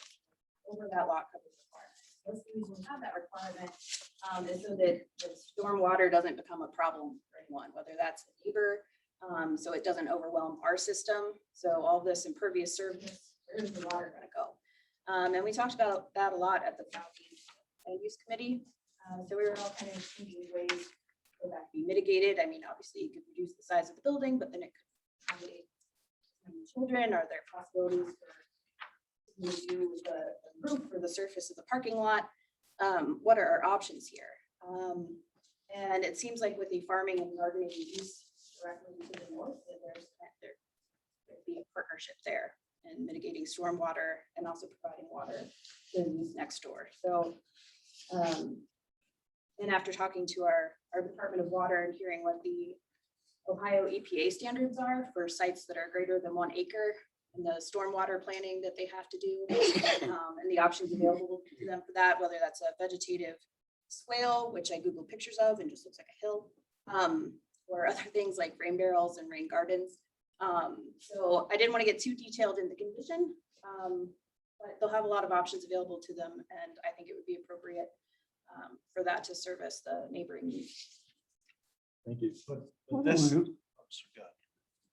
I don't have any problem with that idea, but there must be a plan then in existence for stormwater For the site as it is vacant or for the proposed new use? for this proposed use. They must have. They haven't gotten to that part yet. This isn't going to solve it, so it's going to happen to make that I happen. guess I was gonna wait for and ask the applicant that question about the stormwater. And he may be able to answer that better for you, Mr. Grant. But it also, isn't this building the same size as the school? Yes. So does it really create more water than we had previously? As I understand, the water coming from the school site was an issue, especially with the how frequent and the bursts of water that we're getting now. It's different than when the school was originally built. Our zoning has changed much since then. Planning has developed a lot since then. When the school was built, they didn't have the same rules. And issues resulted from that. And now we have the opportunity to make some better planning for the future. any other questions? Thank you.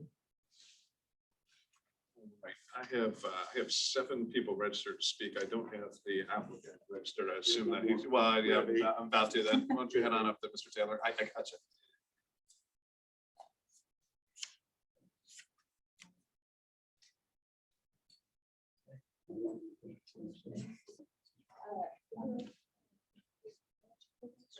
Least 32,000 square feet is $100. That's a big number.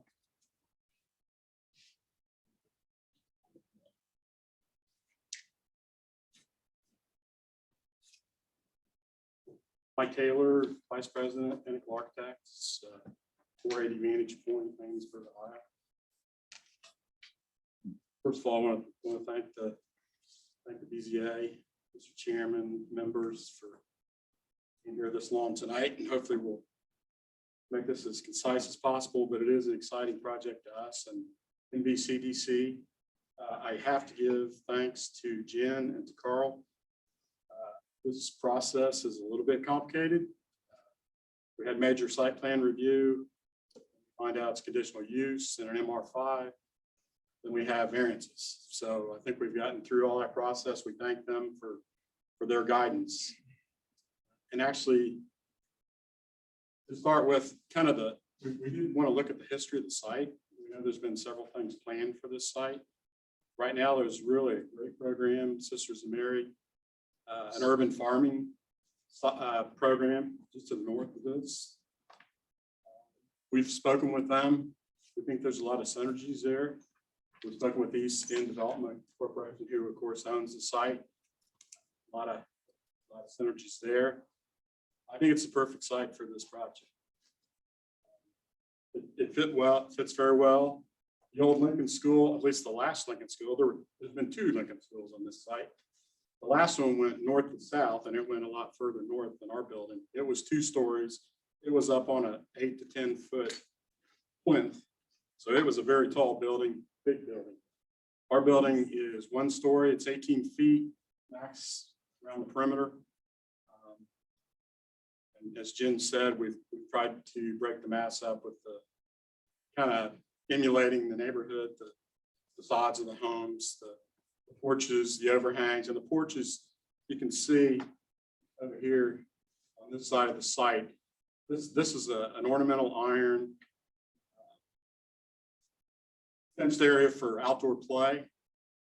we're required to follow the Ohio state license or daycare licensure laws. So there's all kind of rules for areas, sizes. So when she says this is the sweet spot for this building, this is the sweet spot for this building. It's a sweet spot for the outdoor play, 75 square feet per child. It's a sweet spot for classrooms.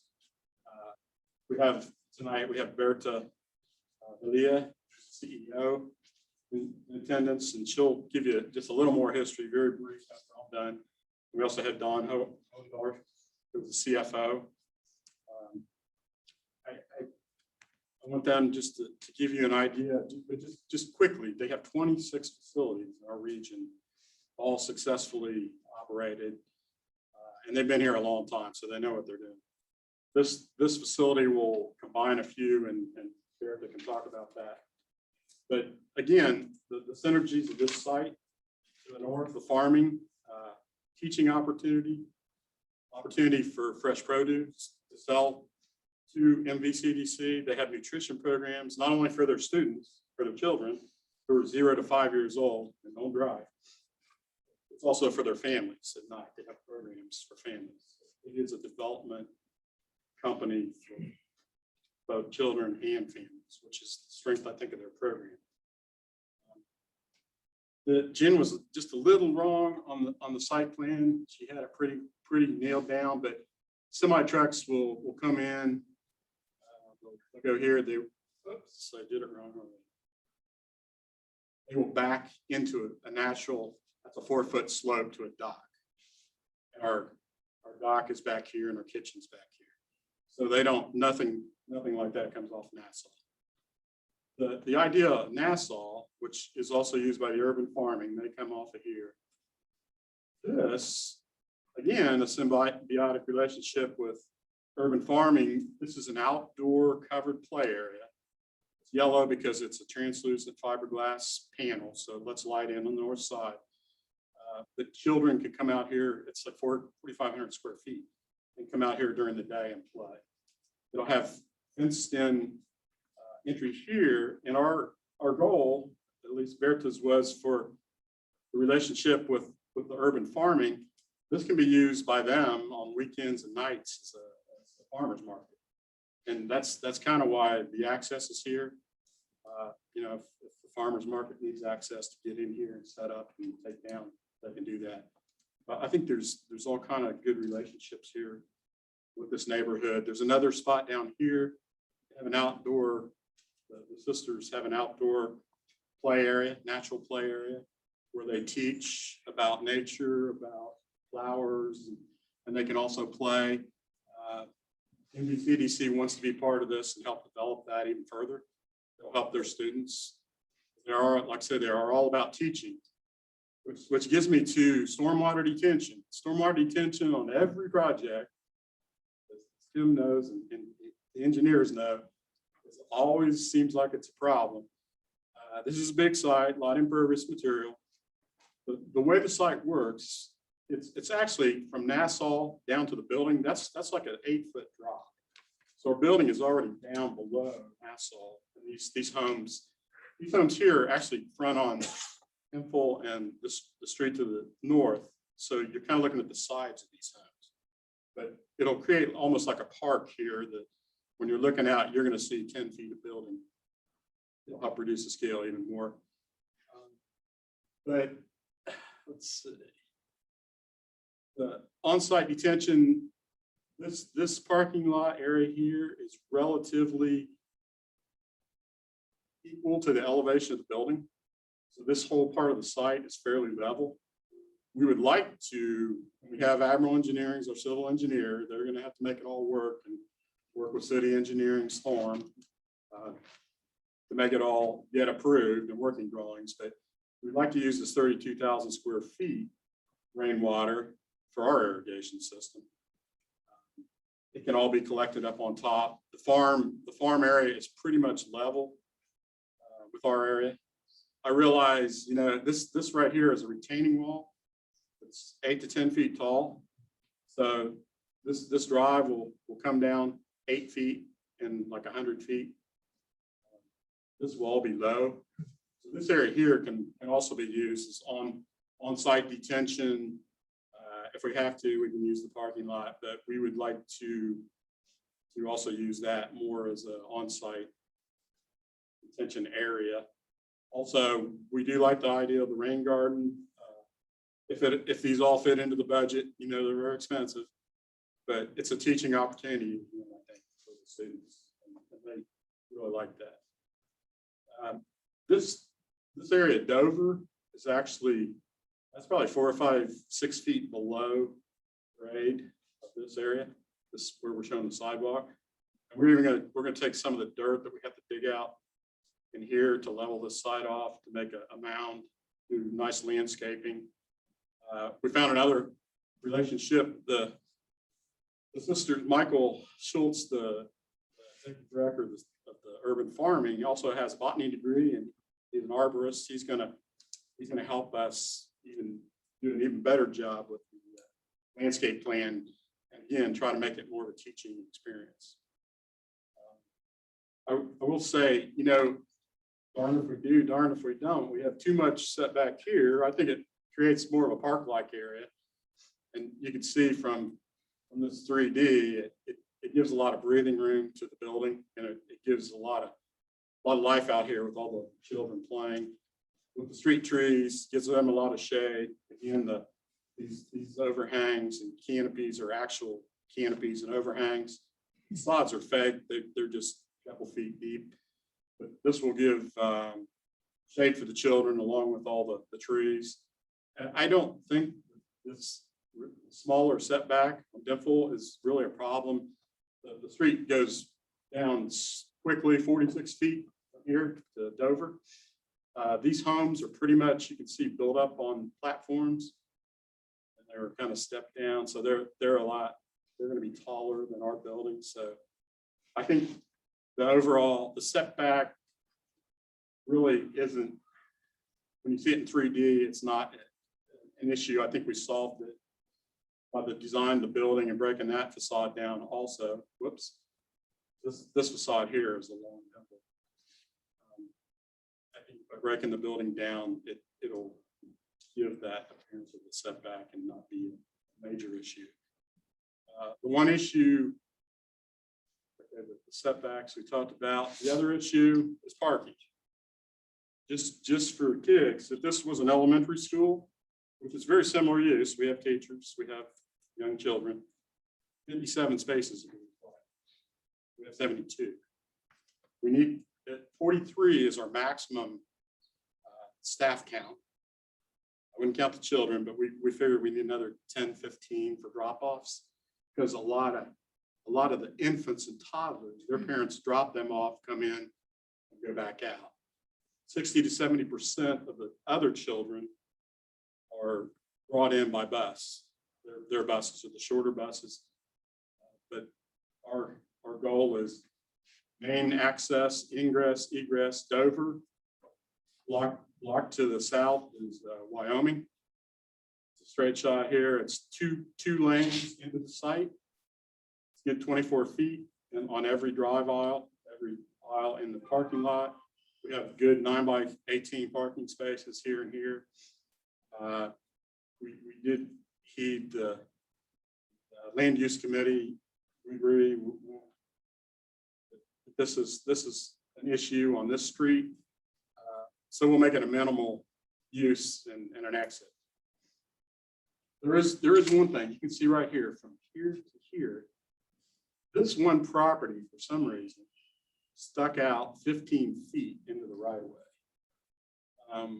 We would love to work with city engineering. We haven't talked with them yet, but we'd love to work with them to see if there's any kind of funds available that they might be able to work with MVCDC. We can give them right away to make this 2 ways or improve it to a better condition. We can't do that. We're not a city, but we would love to work with the city to do whatever we can to improve that. But I think all the in and out from Dover is fine for our facility. Like I said, most children are bused. There's a few drop-offs, but there's plenty of ample area to do all that. The other thing was the lot coverage percentage. I understand the philosophy of the code. You know, you don't want something to look like a shopping center and have so much asphalt. All you see when you look at it's asphalt, but our goal is not to have that. We have lots of green space around it. We have lots of nice landscaping. And like I said, our parking lot down here, at least for the staff, it's down into the site. It faces a retaining wall. We surround it by grade and by berm, and I think you're going to see green. You're not going to see asphalt. So, yeah, 67%. I think when you look at the site, you look at to the north, the farmland, it still looks pretty park-like.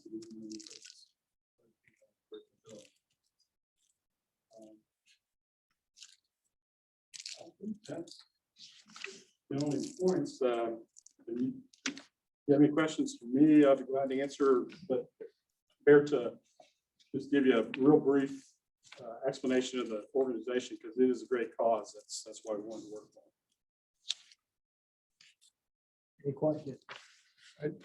Mike, can you talk then a little bit about, if you've got an 8 to 10 foot retaining wall that separates the lower lot from the upper lot, is there a set of stairs or something that? Yeah, there should be. Have more of a Yeah, we need one access here, up. here. Okay. Yes. And we'll have guard, not guardrails, but we'll have metal, ornamental. fencing. On the top of the wall, so it acts as a guard. Oh, yeah. Yeah, we'll need that. And so the stormwater piece, so it sounds like you're considering underground detention then. We are. Okay. With a pump. Yeah. With a pump. I mean, I think up on top, we're fairly level. We may not need a whole lot. Right now, the mission is using I think they have a water line. Maybe it's from Nassau. I think their power came from Dental, but they're paying for that. We could give them that for free. We could give it to us for free if we can use it for our irrigation systems.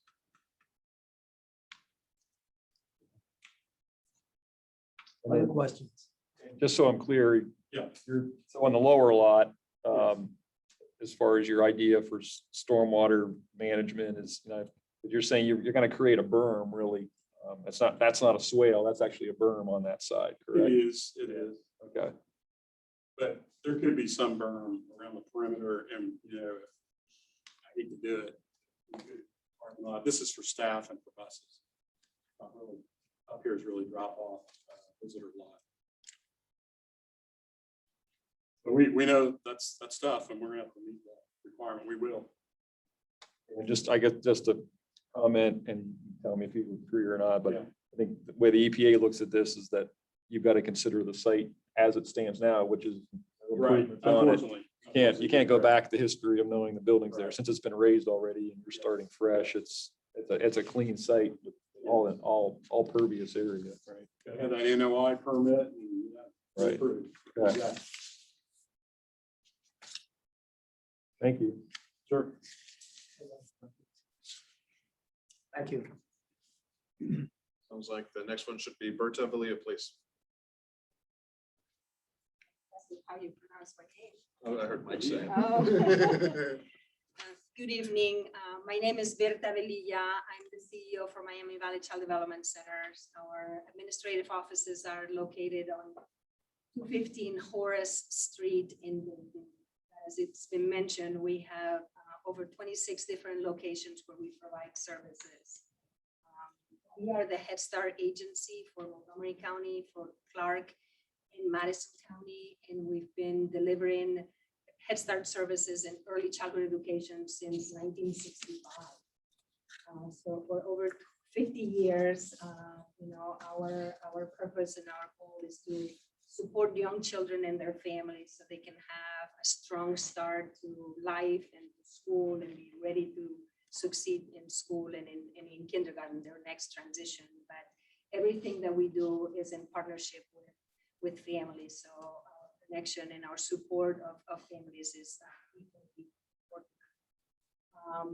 Our presence in the East Dayton area has been for as long as we have been in operation. So for more than 50 years, we have been supporting the residents and the families with young children in the East Dayton area. This facility and this awesome building would give us an opportunity to really have a space that is designed as an early childhood center. Right now, we have 4 different locations scattered throughout Dayton, close to the East Dayton area, where we rent space, we lease space from another, from a landlord, utilizing facilities that are not designed as an early childhood center. They're adequate, we make it work, we've made renovations, we've made improvements to that facility, but it's not the ideal space that this building could become. So we're really excited to have the opportunity to create this beautiful space when children can learn it and can thrive. We're equally as excited at the possibility of the partnership with not the sisters, Mike keeps saying the Sisters Mission of Mary. So Mission of Mary operates the urban gardens and the Lincoln Hill Gardens that would be, right next to this facility. And there's so much excitement among both organizations about the opportunities to provide nutrition education, natural science exploration for our kids. There's just, the purchase of produce that could be used, to feed the children while they're in our care. That in itself is very exciting. Mission of Mary has a strong connection with the University of Dayton, Ainley Sustainability Institute. So we can tap on their expertise. The students can help us, design this nature playscape and an overtime area where kids could explore and just spend time outside, learning, about growing gardens and so much more. East Dayton Community Centers owns the land, and we've been partners with that organization for many years as well. So there's so many opportunities to, again, work together so we can provide workforce development opportunities for our parents, for our families, and to support, so we're very excited about the project. Let's see. I don't know if you have any questions for me as far as the operations. The children that we serve are infants through age 5, so right before they enter kindergarten. We do not provide any school age care. Our vision for this facility is to have some classrooms that are full day, so the families that are working have a safe place for children to attend. But we also have some part day classrooms where children attend either in the morning or in the afternoon. The infants are transported by their families, but the majority of the preschoolers we pick up using some of those small buses, the 23 passenger.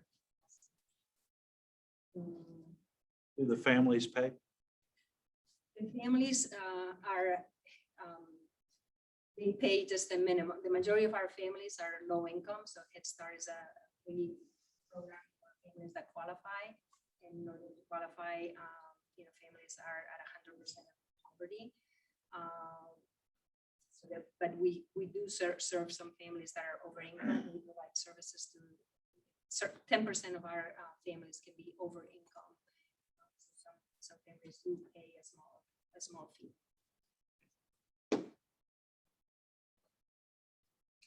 Questions?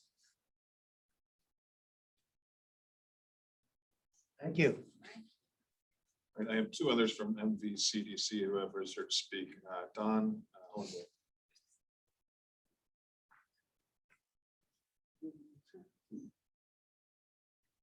Hi, my name is Don Hendorf. I'm the CFO for MVCDC. Two tough acts to follow. They pretty much cover everything that I had on my notes. The only thing I might add, the collaboration is something that I think is a phenomenal opportunity for us.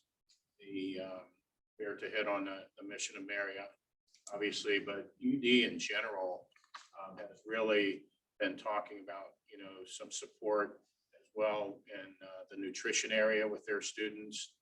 So I think there's just a broad range of opportunities with students out of the University of Dayton to help in this as well. So, with the East End and Mission of Mary, University of Dayton, it just seems to be a great opportunity to bring a lot of groups together and help these families transform their lives.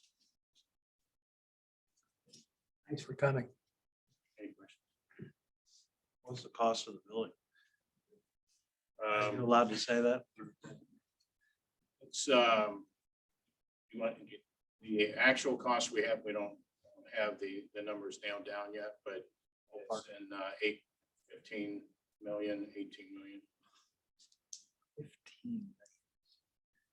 Fantastic. It's a great investment for that. And that's another thing that we have an arrangement, a financial arrangement right now with the Port Authority. They've been very supportive and have come to the table. And we've been talking to citywide, and there's a possibility for us to get new market tax credits, almost maybe $2 million there if they get their funding. We also put in for a City of Dayton block grant to help us. So it'll be financed over a long period of time. Fantastic. Next I have Raya Anderson, please.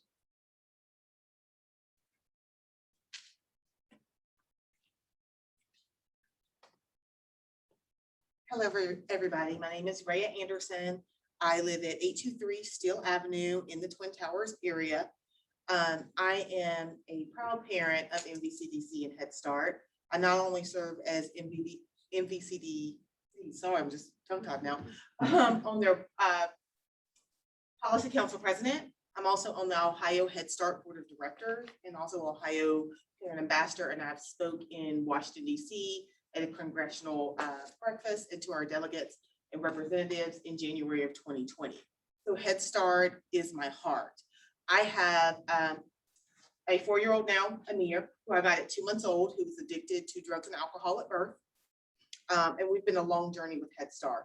So I can speak from a couple ways from this point. First, I've lived in the neighborhood for many years. I actually worked at the old Lincoln School under after school program, First Step. And so I was there. I saw what the building looked like. I believe it was 3 levels. It just went on and on. There was the basement, which I was scared to go in with the kitchen, and so on and so on. And now I'm a parent at MVCDC. And I can say I have to drive my son to a further center to get the services he needs because they're not in my area. I could walk to this site, but I can't. Instead, I have to drive, still not far, and I'm lucky to have transportation because as early Head Start, you don't have that option. And there are so many parents in the Twin Towers area that I speak to all the time who have infants that would benefit from early childhood education and Head Start, but don't have the transportation to take their kid to another Head Start center. And that's a real shame to me. I buy produce from Mission of Mary. I am all in for my community. And this, I feel like, would just pull the community together in such a way, not just a beautiful building, which I have to say, if you ever saw Lincoln, this is 10 times the improvement on how it looked and those 50 million steps to get to the front door of Lincoln. But it's really going to be a community changer. And I've spoken to the parents in the community. We have things at the park and little gatherings, and there's so many children who could utilize the services. The center closest doesn't do early Head Start. They start at 3. There's so many infants and toddlers that can't get to one of the other centers. And this could, like I said, it's a game changer for the community to really pull it together. I don't know if you guys ever visited Allwood Center out in Inglewood, the MVC Center, but this is East Dayton's chance to get a little piece of that with the gardening component and being in nature. It's a chance for the kids who are raised in the city to feel like they're in Allwood and get that hands-on experience. We shouldn't deny our kids that chance because of little things like traffic. There's always gonna be traffic at school. I don't know, I had to park anywhere I could find at Lincoln because that parking lot was a nightmare. This is so much more improvement. I also worked at Cleveland School, which, you know, Lincoln replaced just down the street, and parking there's an issue. That tends to come with it. But I think the benefits to the community and the family and the children should take precedent over any small inconvenience that an adult may have. Because it's about the kids in the end. It's about the community coming together in the end. And this can do, excuse me, this can do that. I just almost cried because my son Amir won't be able to go to the center by the time it's built, because he's 4 now, but I'm still invested, and we have to give our kids the chance to get early childhood education in their own community within walking distance to serve those families. That's important to me. I'm an advocate always for Head Start and what they do for children, because I know what it did for my son. And knowing the parents in the community, I know 6 families right now who need early childhood education but don't have transportation. They could walk here. That's a game changer for just 6 families' lives. And that's what we have to remember over any small obstacle that planning or a few changes can do.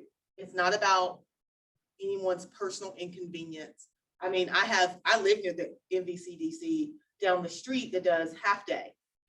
Is it sometimes a little doing pickup drop out chaotic? Yes, but it's not about me. It's about my community and my kids and the kids in our community. And that's what I would like you guys to remember, what a game changer this can be and how many lives of kids and families you will change. Because MVC not only changed my child, who has a lot of problems from being born with drugs and alcohol, that they've helped me with every single step of the way, to where he's going to go to kindergarten and be completely successful because of them. To me personally, giving me a voice for my son, helping me through problems just with the casework and everything else. They were there when my mother died. And I found out while I was picking up my son in the center. That's what this can do for families. It's not about the building. It's about what the building will put together. And if you guys have any questions for me, let me know. Like I said, I live in this community. I know the parents in this community. We speak, and I know how much this will mean to them, how much it will mean to the community. So Thanks for coming. it's my pleasure to come and speak. Anytime they need me, I will. I know what it's done. And if you guys saw my son before he started Head Start now, and to know that they can do this for other families, I will always fight for Head Start, because it's that amazing. Thank And you. so is this agency. Thank you. David Young, please.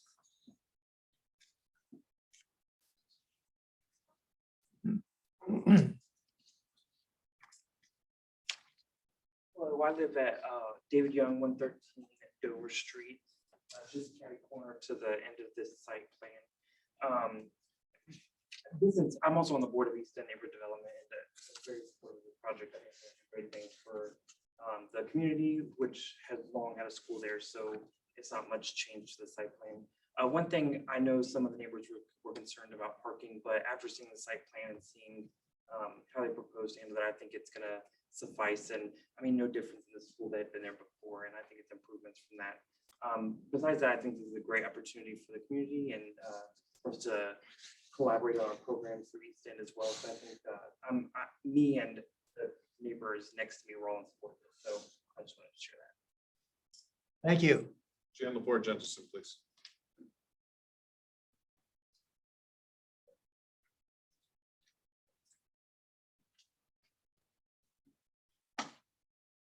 Good evening.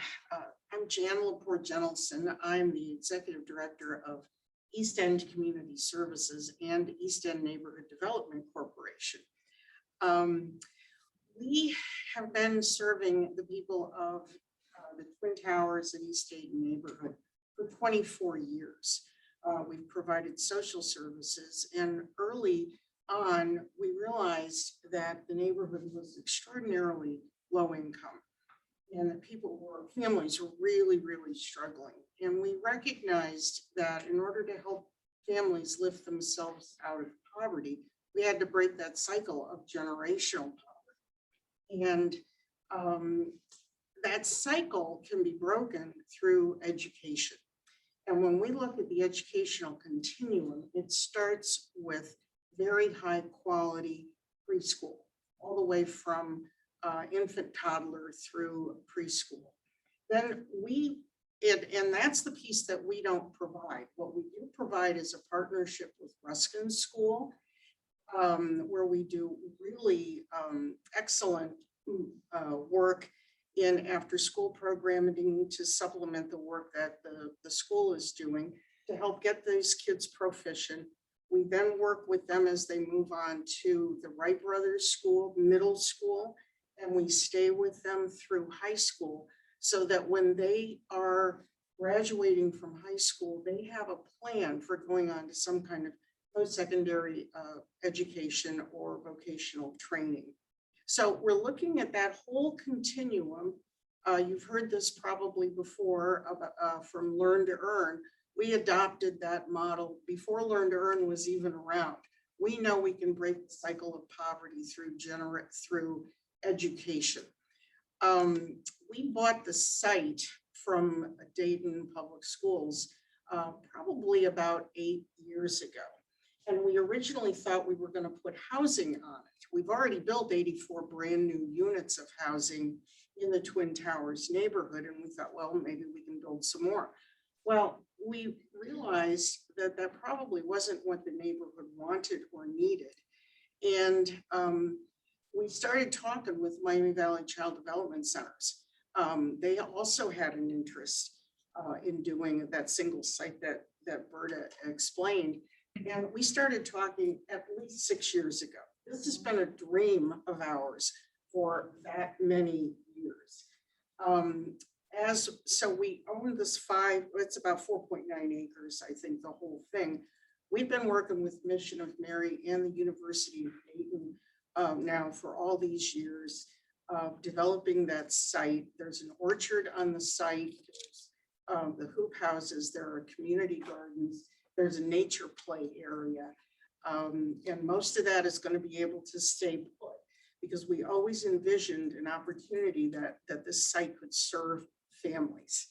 So it's been doing that for a while. Now we have this wonderful opportunity to add this side in a very productive way.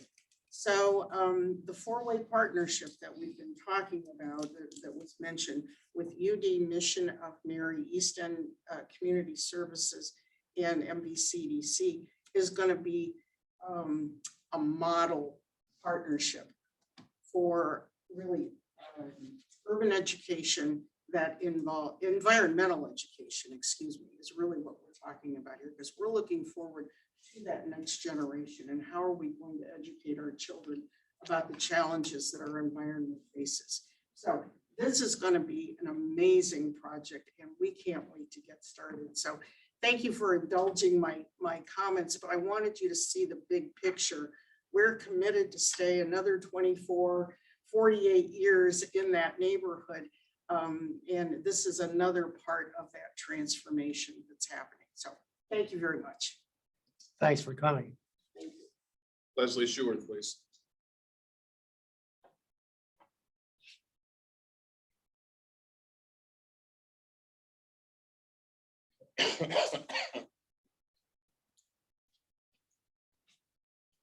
Good evening. My name is Leslie Schuert. I kind of serve a dual role. I'm a 65-year-old resident. I was born in Twin Towers. I know what it is, I know what it was, and I know what it can become. I also am the president of the Neighborhood Association for the last 14 years. And this project is the icing on the cake. We, a long time ago, branded our neighborhood as being green, creative, diverse, and a youth success zone.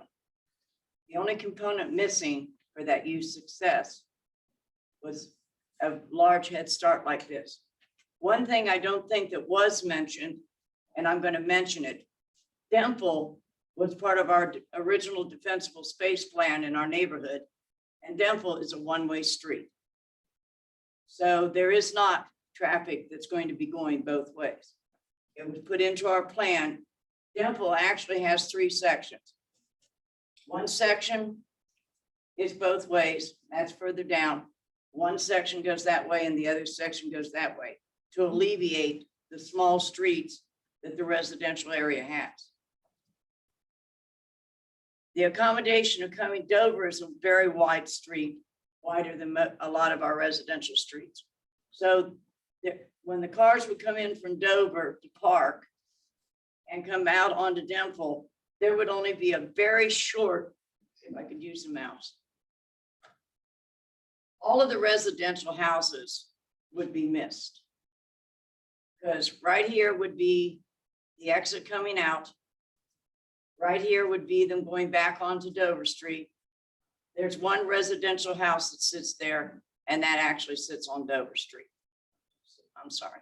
So none of the residents in the upper part would even be affected by the parking. So parking would not be an issue.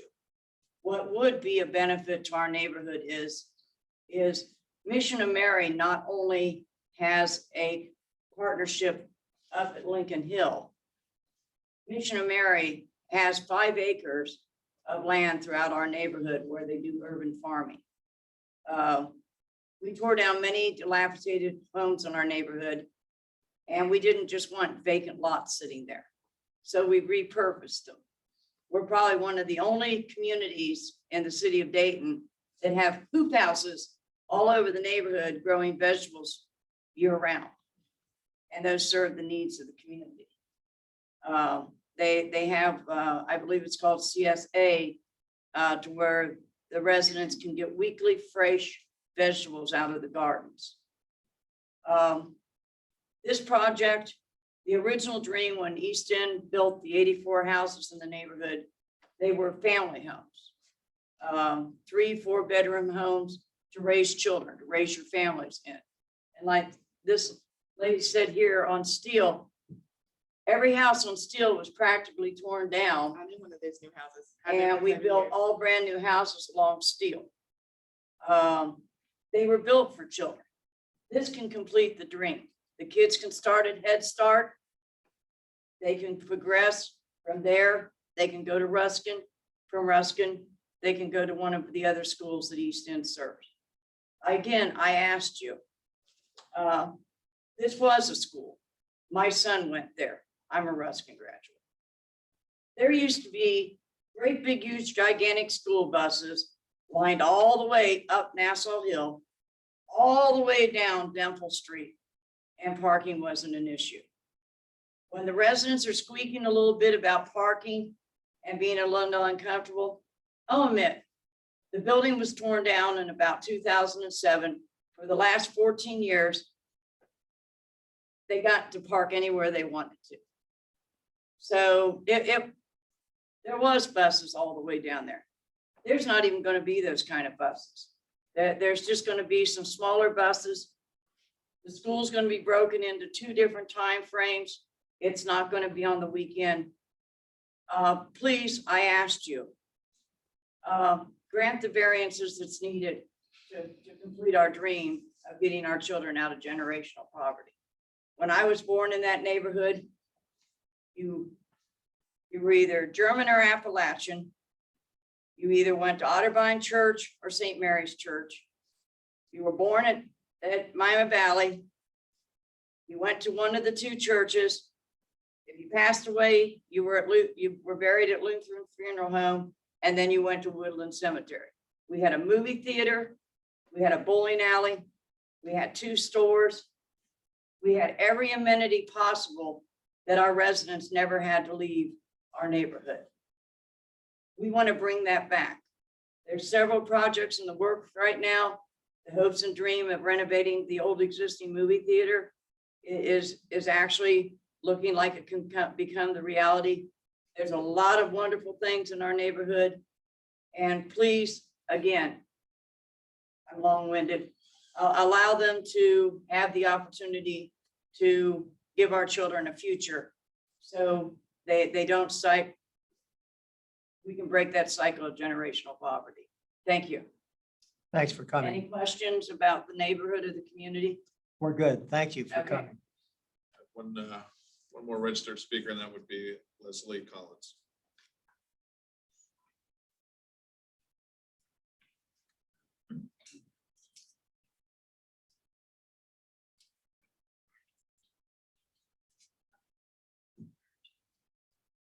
Hi, I'm Leslie Collins.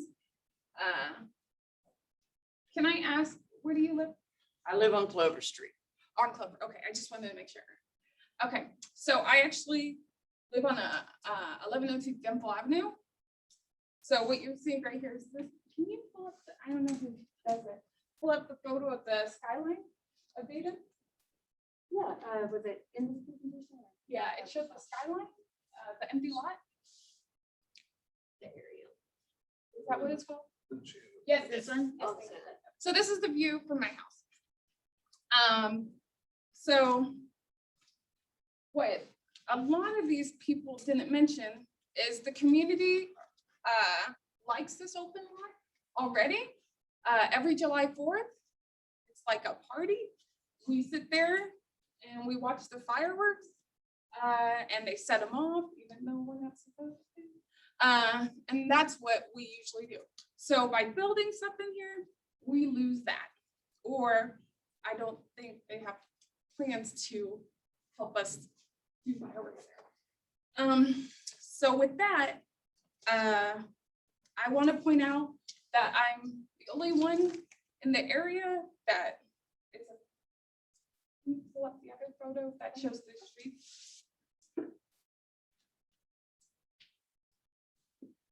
Let me tell you which one you see.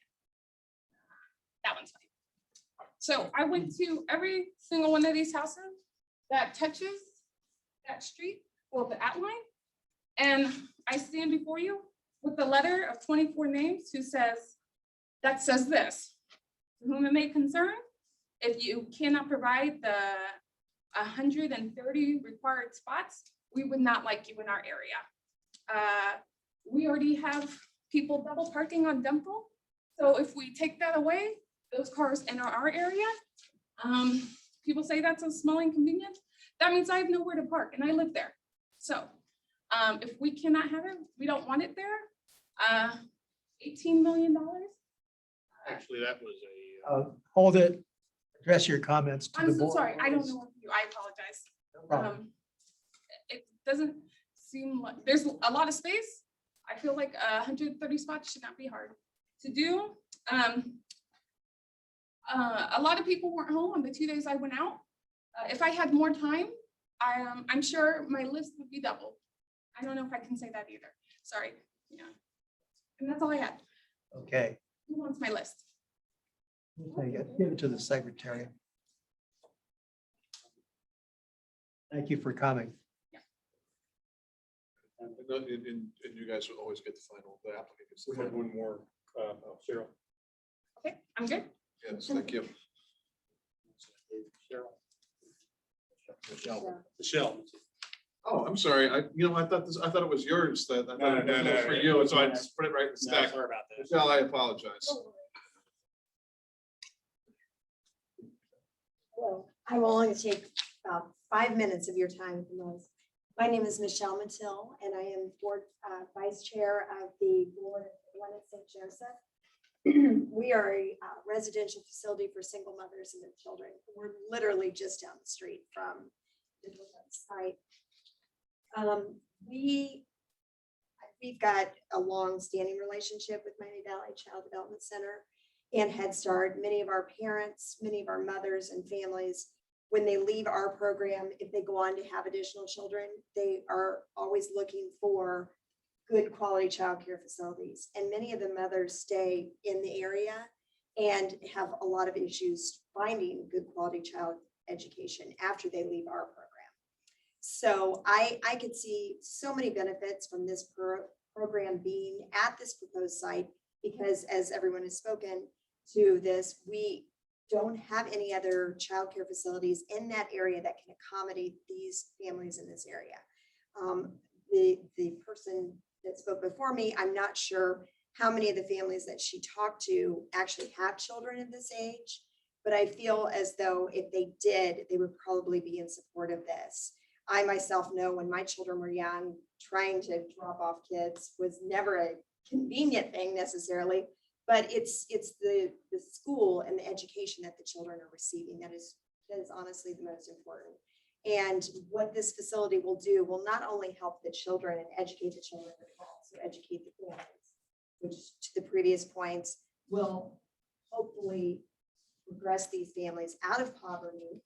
And it will also help to better educate the children and will set them up for a lifelong future of success. Thanks for coming. Mr. Taylor, you can have the final word if you like. Bring one thing up. When you heard Don say 18 million, he said 8 to 10 million. Oh, It's $230 to $240 a square foot right now. Budget estimate. It includes quite a bit of site work, as you can see.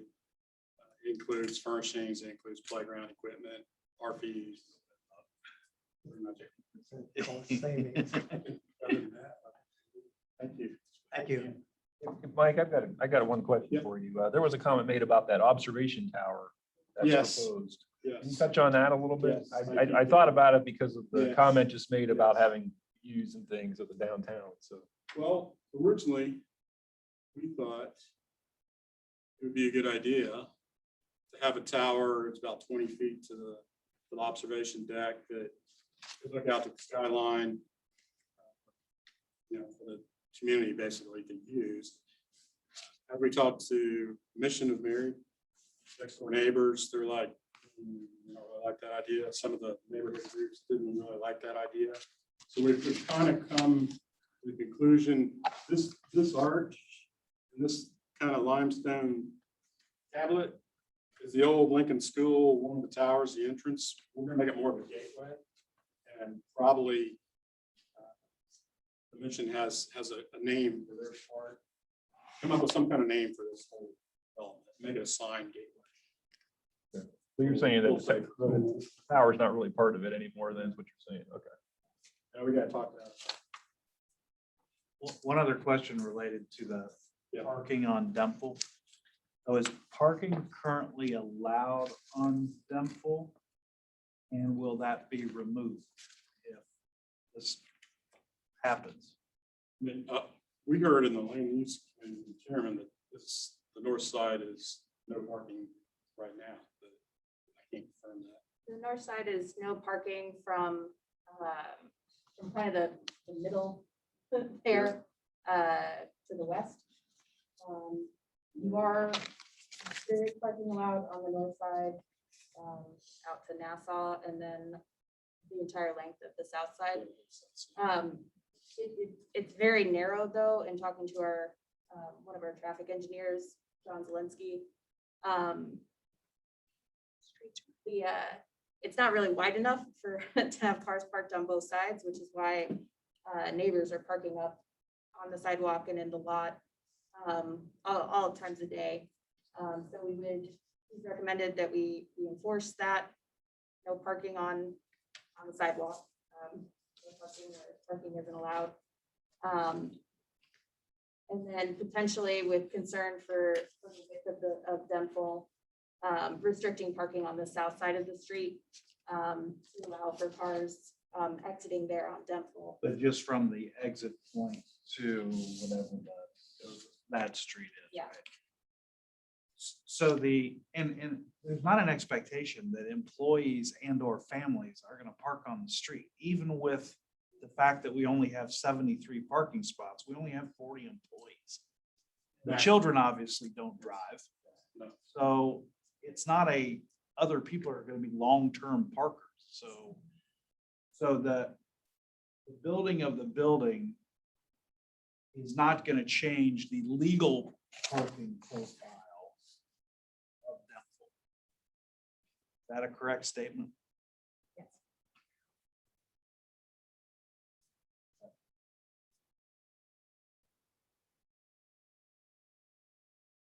Okay, thank you. That is the testimonial portion. What do you think, board members? Issues?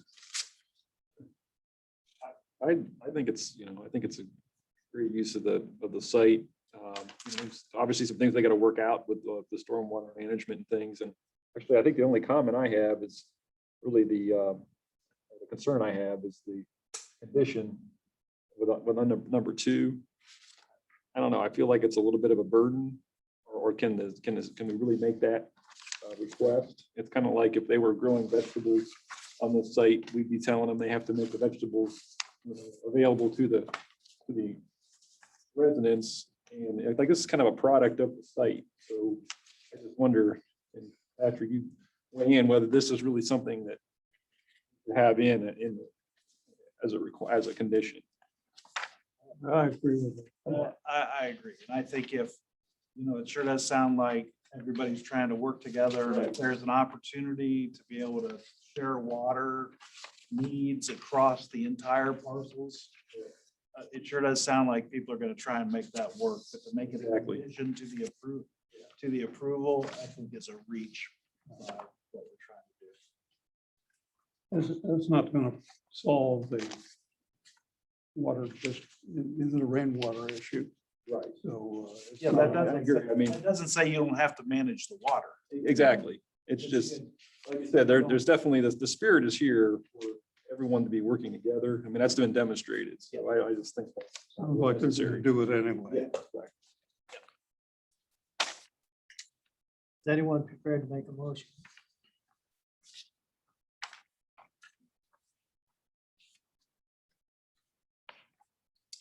I'll move. Determine that there is a preponderance of reliable, probative, and substantial evidence to make the specified findings required under RCGO 150.535, RCGO 150.120.10 and approve the application as submitted for conditional use with the condition that the landscape plan shall meet the minimum requirements set forth in the zoning code.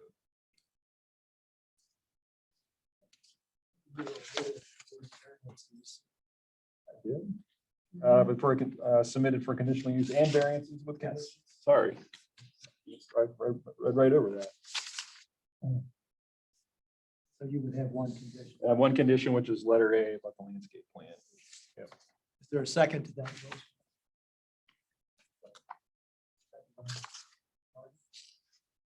Before the board. Yes. Mr. Brand. Yes. Ms. Patterson, Yes. Ms. Graham, Yes. Mr. Beament, Yes. Mr. Martin, Yes. Mr. Ciani. Yes. Mr. Taylor et al., your application's been approved with one condition. We wish you well. Good luck. Exciting project.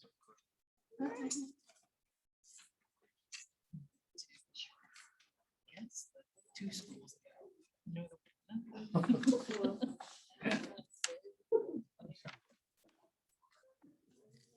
Oh, yeah. We have the talkers. We adjourn. If you don't stop, we're killing it. Are we adjourned? I don't know. Committee- I gotta go pick up dinner. Game tomorrow. You got tickets? Adjourn. Good job. Good job. Well, we had some talkers.